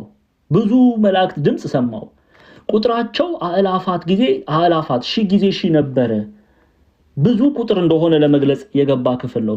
ብዙ ቁጥር እንደሆነ የገባ ክፍል ነው። አሁን ምን ብለው ነው ደግሞ ቅዱሳን መላእክት ሲያመሰግኑ የምታዩት? በታላቅም ድምጽ የታረደው በግ ኃይልና ባለጠግነት ጥበብም ብርታትም ክብርም ምስጋናም በረከትም ሊቀበል ይገባዋል አሉ። እነዚህ ሁሉ ሺህ ጊዜ ሺህ አላፋት ጊዜ አላፋት ቁጥራቸው ብዙ የሆኑ የእግዚአብሔር መላእክት እግዚአብሔርን ሲያመሰግኑት ነው የምናየው። የእነሱን ምስጋና ደግሞ ቁጥር 12 ላይ ተመልከቱ። በታላቅ ድምጽም ማለት ታላቅ በሆነ ምስጋና ለእግዚአብሔር የሚቀርብ ምስጋና ታላቅ ድምጽ ሲባል ይሄ የድምጹን ታላቅነት ከፍ ማለት ብቻ እንዳታስቡ። ታላቅ ማለት ለእግዚአብሔር የሚቀርብ ምስጋና ታላቅ ምስጋና ነው። ምክንያቱም እግዚአብሔር እርሱ ታላቅ ነውና ለእግዚአብሔር የሚቀርበው ምስጋና ታላቅ ምስጋና እየተባለ ይጠራል። በታላቅም ድምጽ በታላቅም ምስጋና ምን አሉ? እያንዳንዱን እናያለን እዚህ ላይ። የታረደው በግ ኃይልና ባለጠግነት፣ በታላቅም ድምጽ የታረደው በግ ማን ነው? እርሱ ኢየሱስ ክርስቶስ። ኃይልና ባለጠግነት፣ ጥበብ፣ ብርታት፣ ክብር፣ ምስጋና፣ በረከት ሊቀበል ይገባዋል። አሁን ይሄን በነጥብ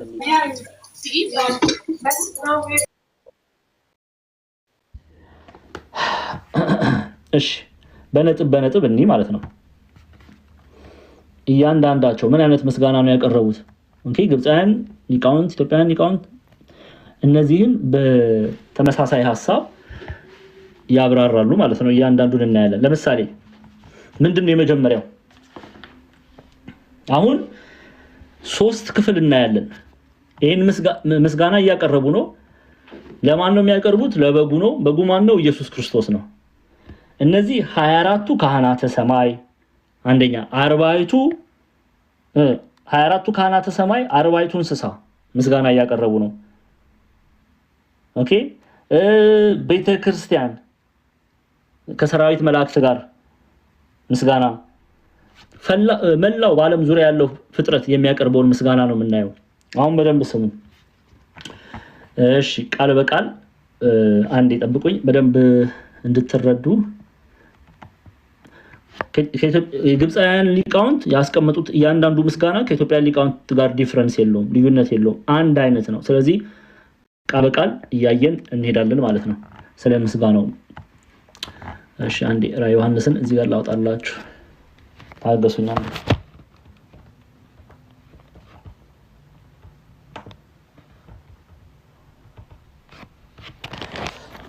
ስለዚህ እንዲህ እያየን እንሄድ ማለት ነው። ሁለቱ ያሳያችሁ በትረዱ። እሺ አሁን ቁጥር 12 ነው። እሺ ቁጥር 12 ነው። ቁጥር 12 ነው ያለው። እያንዳንዱን እተረጉምላችኋለሁ እኔ በትርጉም እናያለን። እሺ የመጀመሪያው ምንድነው የሚለው?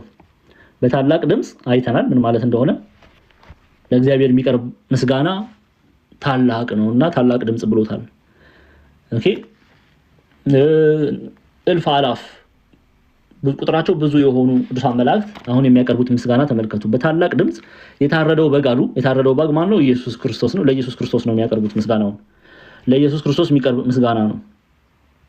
እሺ ከዛ ምን አሉ? እሺ ቃል በቃል እንዲህ አሁን እያንዳንዱ ለምትጽፉ ሰዎች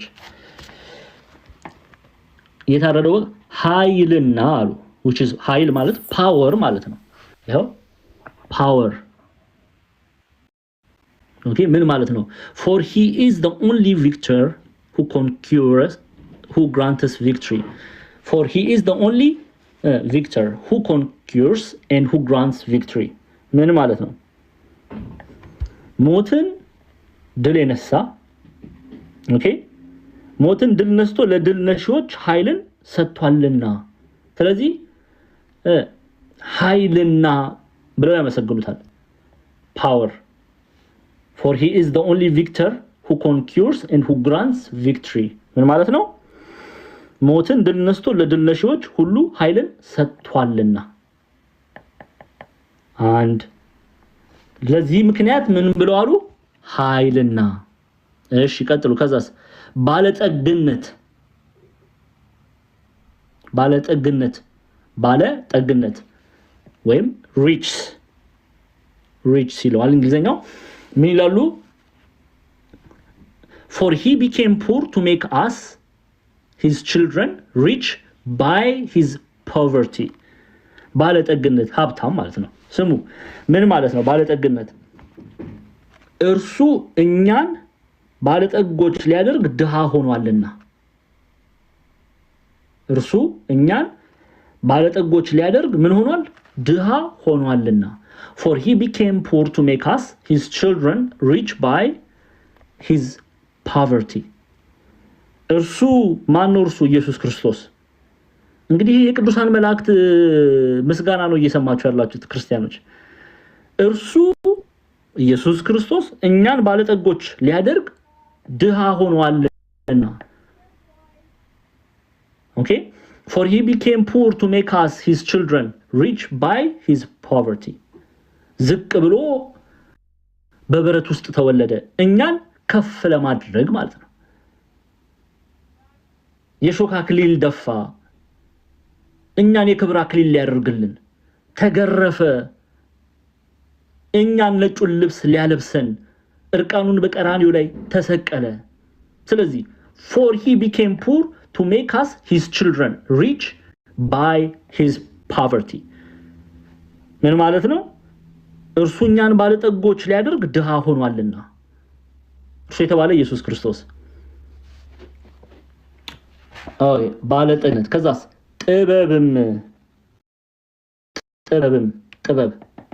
ጥበብም which is wisdom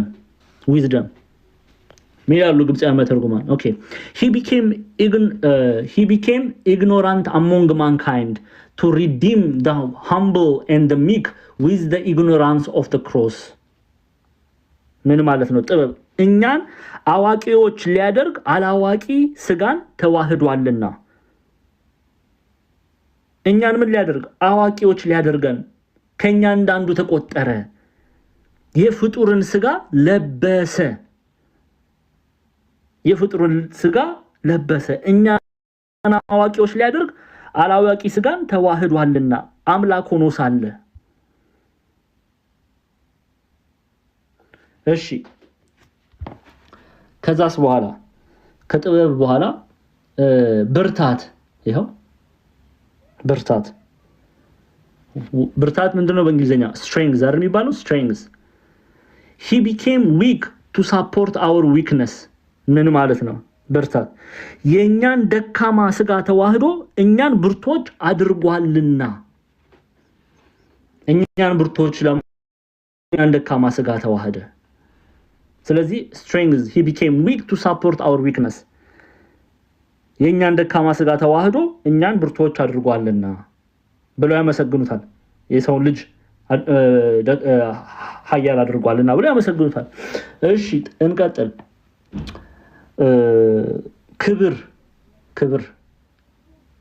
ክብርም ያው dignity, he emptied himself of dignity to make the earthly participant in his heavenly የእኛን ውርደት ተሸክሞ ለእኛም ሲል የውርደት ሞት ሞቶ እኛን አክብሮናልና ለእኛም ሲል የውርደት ሞት ሞቶ እኛን አክብሮናልና። እሺ ከዛስ በኋላ እንቀጥል ቶሎ ምስጋና glory, he carried our shame, taking our sins in his body, so that we may be glorified in him and through him. እኛ ስለ ምስጋና ነው ግሎሪ። እኛ የሚያመሰግን ስራ ስላልተገኘብን ስለኛ ሆኖ አባቱን አስደስቷልና ይላሉ። ስለኛ ሆኖ ማንን አስደስቷል? አባቱን አስደስቷልና። እኛ የሚያስመሰግን ስራ ስላልተገኘ ስለኛ ሆኖ አባቱን አስደስቷልና። so glory, he carried our shame, taking okay ምስጋና ማለት ነው። ግሎሪ ማለት ምስጋና ማለት ነው። ኦኬ እንቀጥል። ከዛ መጨረሻ ላይ በረከት እናገኛለን። ይሄው በረከትን ሊቀበል ይገባዋል አሉ። በረከት ስለምንድን ነው? በረከት which is blessing ማለት ነው። በረከት blessing ማለት ነው። ኦኬ በረከት ማለት bless, to bless or blessing።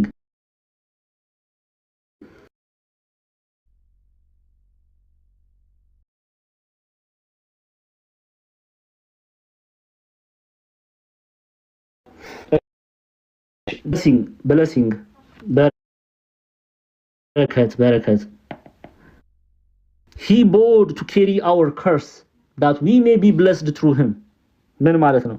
እኛ መርገም ቢወርድብን መርገማችንን በሞት ሽሮ በረከት አድርገን በሰማይና በምድር ከምድርም በታች በባህርም ላይ ያለ ፍጥረት ሁሉ በእነርሱ ውስጥ ያለ ሁሉ አሜን ይገባዋል ብለው ለእግዚአብሔር ለልጁ ለኢየሱስ ክርስቶስ ይሰግዳሉ። ኦኬ በረከት እኛ መርገም ቢወርድብን መርገማችንን በሞቱ ሽሮ በረከትን አድሎናልና he bowed to carry our curse that we may be blessed through him, that we may be blessed through him። ታዲያ ይሄንን ላደረገ ለኢየሱስ ክርስቶስ ምስጋና አይገባውም? ክርስቲያኖች ይገባዋል አይገባውም? ለኢየሱስ ክርስቶስ እስቲ አንዴ አመስግኑት። አሁን አንዴ በታላቅ ድምጽ የታረደው በግ ኃያልና ባለጠግነት ጥበብም ብርታትም ክብርም ምስጋናም በረከትም ሊቀበል ይገባዋል አሉ ብለው ቅዱሳን መላእክት ያመሰግኑታል። ማንን የሚያመሰግኑ? ኢየሱስ ክርስቶስን። እስቲ ኢየሱስ ክርስቶስ ምስጋና ይገባሃል በሉት፣ አመስግኑት። ምስጋና ይገባሃል፣ አምልኮ የሚገባው ክብር፣ የአምልኮ ስግደት የሚገባው ፍጥረት ሁሉ ሊንበረከክለት፣ ቅዱሳን መላእክት፣ ጻድቃን፣ ሰማዕታት፣ ሐዋርያት፣ ነቢያት ሊንበረከኩለት የሚገባው እርሱ ኢየሱስ ክርስቶስ ነው። ኢየሱስ ክርስቶስ ነው።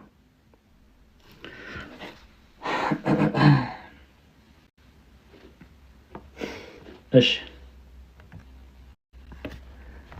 ስለዚህ እንደዚህ ካየን ቁጥር 13 እና 14 እንመልከትና እንጨርሳለን።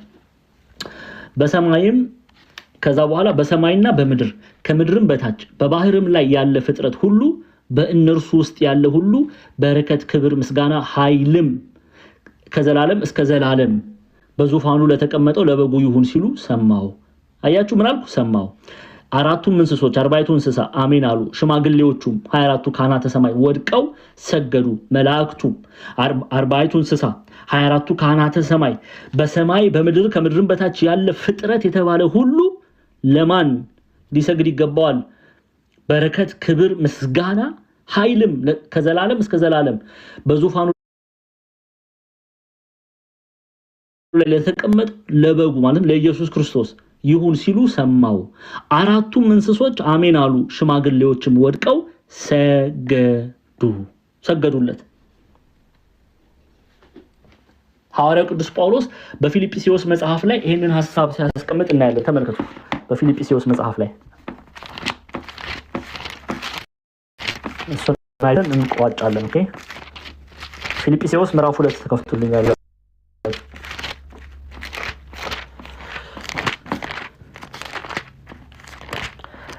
ፊልጵስዩስ ምዕራፍ 2 ተከፍቱልኛላችሁ።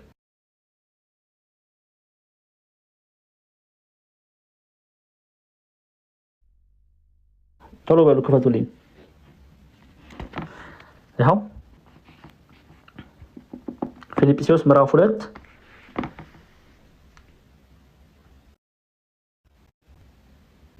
ቁጥር ፊልጵስዩስ ወደ ፊልጵስዩስ ሰዎች ምዕራፍ 2 ቁጥር 10 ጀምሮ ሐዋርያው ቅዱስ ጳውሎስ ይሄንን ቃል በቃል ይነግረናል። ይኸው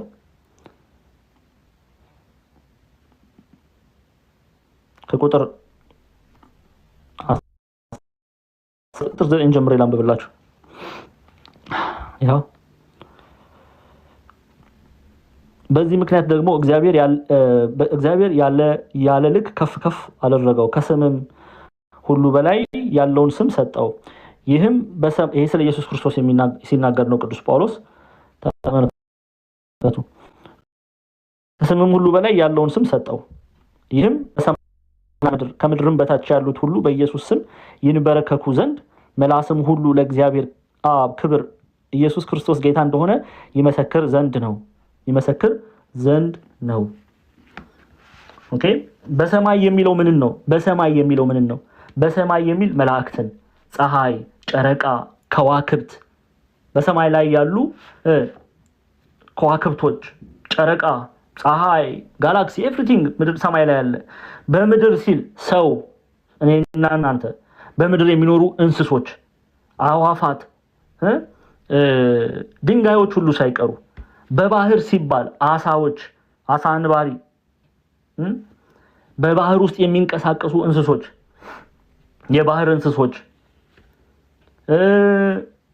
ብቻ በፍጥረት የተባለ በሙሉ ማንን ያመሰግናል ማለት ነው? ኢየሱስ ክርስቶስን ያመሰግናል።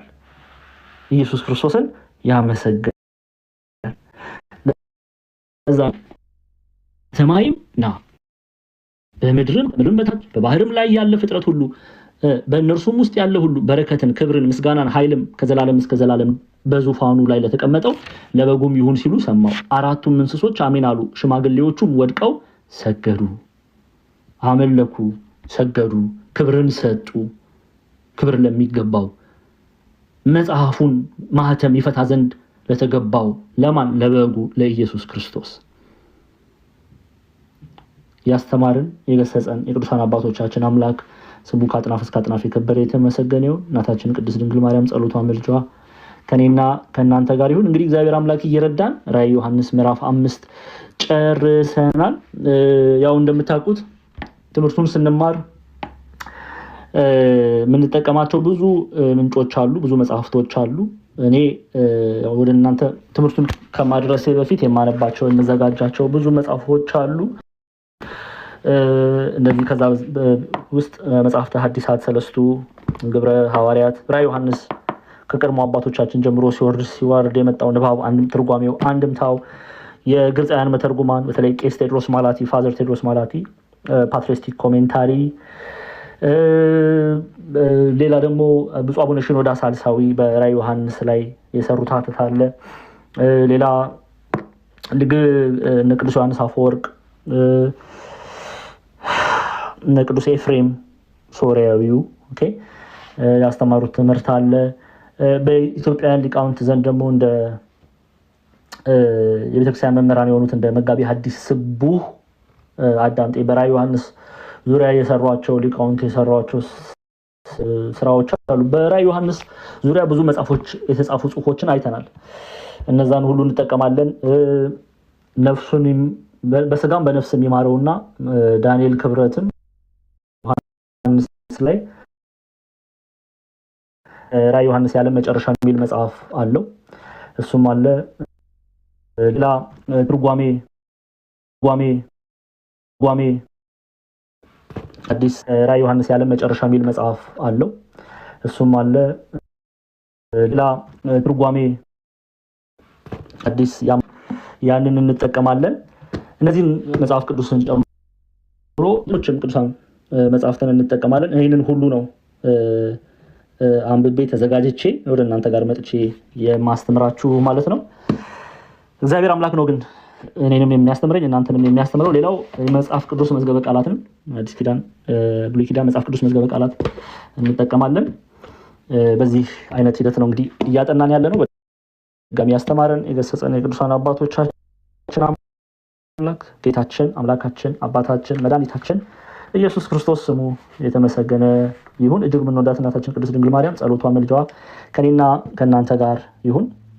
ይቆየን። ሁላችሁንም እወዳችኋለሁ። የእግዚአብሔር ጸጋ የቅዱሳኑ ተራዳይነት ከሁላችን ጋር ይሁን።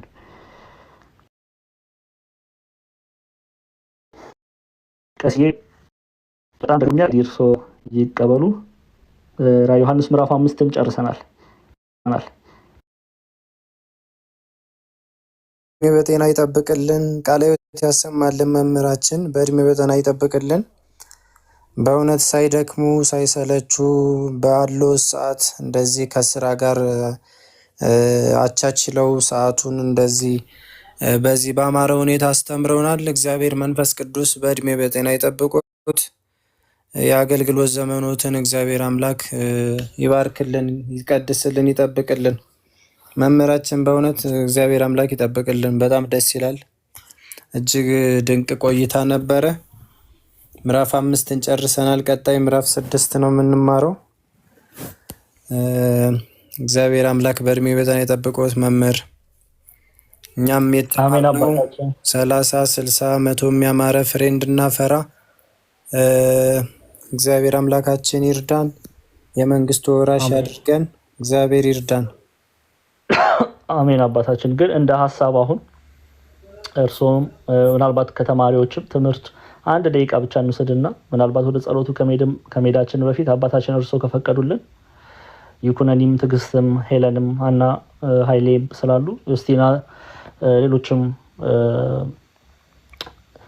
ማስተዋልም ስላለች ሀሳብ ይስጡና እንዲሁ ጠቅለል ቶሎ ቶሎ እያደረጉ በጣም ደክሞኛል እውነት ለመናገር እና ትምህርቱ እንዴት ነው? ጥሩ ነው ወይ? በደንብ እየተረዳችሁ ነው ወይ? ራዕየ ዮሐንስን እውነት ሰው መስማት አለበት። አንዳንድ ጊዜ መናገር አልፈልግም፣ ግን ቀሲስዬ እርሶ ፊት እንዲያው ዲያቆን ክርስቶፎሮስ ቢኖርም ጥሩ ነበረ፣ ግን እርሶ ፊት መናገር ስለምፈልግ ነው። ስራ ትቼ ነው የማገለግለው። ሰዎች ልታውቁ ይገባል። ዋጋ ከፍዬ ነው ከምተኛበት እንቅልፍ ሰዓት ቀንሼ ነው ሌሊት እየሰራው ቀን አገለግላለሁ ብዬ ነው የተማርኩበትን ስራ ሁሉ ትቼ ነው እዚህ ቁጭ ያልኩት። አንዳንድ ጊዜ የሚከፈለውን ዋጋ አለማወቃችን ነገሮችን ቀሊል አድርገን እንድንመለከት ያደርገናል አንዳንድ ጊዜ እና ማወቅ አለባችሁ። በጣም ብዙ በቅርቤ ያሉ ሰዎች ያውቃሉ። ብዙ መስዋዕትነት ከፍዬ ነው እዚህ ቁጭ ያልኩት። ኦኬ ስራ ትቼ የተማርኩበት ብዙ አመት እስከ ማስተርስ ዲግሪ ድረስ ተምሬያለሁ። ጓደኞቼ ሌላ ቦታ ነው ያሉት። እኔ አያሳስበኝም፣ የሚያጓጓኝ ነገርም የለም። ግን እናንተ ካልተማራችሁ እንደዚህ ዋጋ ከፍዬ ቁጭ ብዬ እኔ ያስተማርኩ እናንተ መታችሁ ካልተማራችሁ በጣም ጥሩ አይመጣም፣ ደስ አይልም። እና ብዙ ዋጋ ከፍዬ ነው እዚህ ቁጭ ያልኩት እና ዋጋ ተከፍሎላችሁ እንደሆነ አውቃችሁ እናንተም ደግሞ ዋጋ ከፍላችሁ ተማሩ። ኦኬ ላይክ እንዲያው አንዳንድ ጊዜ በቲክቶክ ላይ ስለሆነ አቅልላችሁ እንዳትመለከቱ፣ በአቅልላችሁ እንዳትመለከቱ። ነገ እችን ቀን አታገኟትም፣ ነገ እችን እድል አታገኟትም እና በዋዛ ፈዛዛ ዘመናችሁን አትጨርሱ። ኦኬ 600 ተማሪ የነበረ ከየት ነው ዛሬ 300 የሆነው? እንዴት እንደዛ ሊሆን ቻለ? 300 ተማሪ የለም። ስለዚህ ዋጋ እየተከፈለላችሁ እንደሆነ አውቃችሁ እናንተ ዋጋ ከፍላችሁ ተማሩ። 5 ሳንቲም ከእናንተ ታቁኛላችሁ። እኔ በዚህ ቲክቶክ በነበርኩበት ሰዓት ላይ አንዳችሁም ላይ ከብዶ መታየትን አልፈልግም። በምን ያህል ዋጋ እንደሆነ እናንተ ታውቃላችሁ። 5 ሳንቲም ግን የምፈልገው አንድ ነገር ብቻ ነው። እዚህ ቲክቶክ ላይ ነው የመጣሁት ለሌላ ጉዳይ አይደለም። አታቁኝም፣ በሌላ መንገድም ደግሞ ታቁኛላችሁ እናንተ። የምፈልገው አንድ ነገር ብቻ ነው፣ እርሱም ትምህርት እንድትማሩ አለቀ። ቅዱሳን መጽሐፍትን እንድትረዱ እንድታውቁ ነው እዚህ ጋር መጥቼ ማስተምረው። ቤተክርስቲያን ያስተማረችኝ ለእናንተ ማቀብለው። ስለዚህ እናንተ ቁጭ ብላችሁ ተምራችሁ ፍሬ አፍርታችሁ ስመለከት ያ የኔ ደሞዝ ነው፣ ያ የኔ አክሊሌ ነው፣ ክብሬ ነው። የንስሐ ፍሬ አድርጌ መመለከተው ያንን ነው። እኔ እግዚአብሔር አምላክ የሰጠኝን ጸጋ ተጠቅሜበታለሁ ብዬ መመለከተው በዛ ነው። እና አይኖ ይገባኛል። ትምህርት ቲክቶክ ላይ በጣም አስቸጋሪ ነው።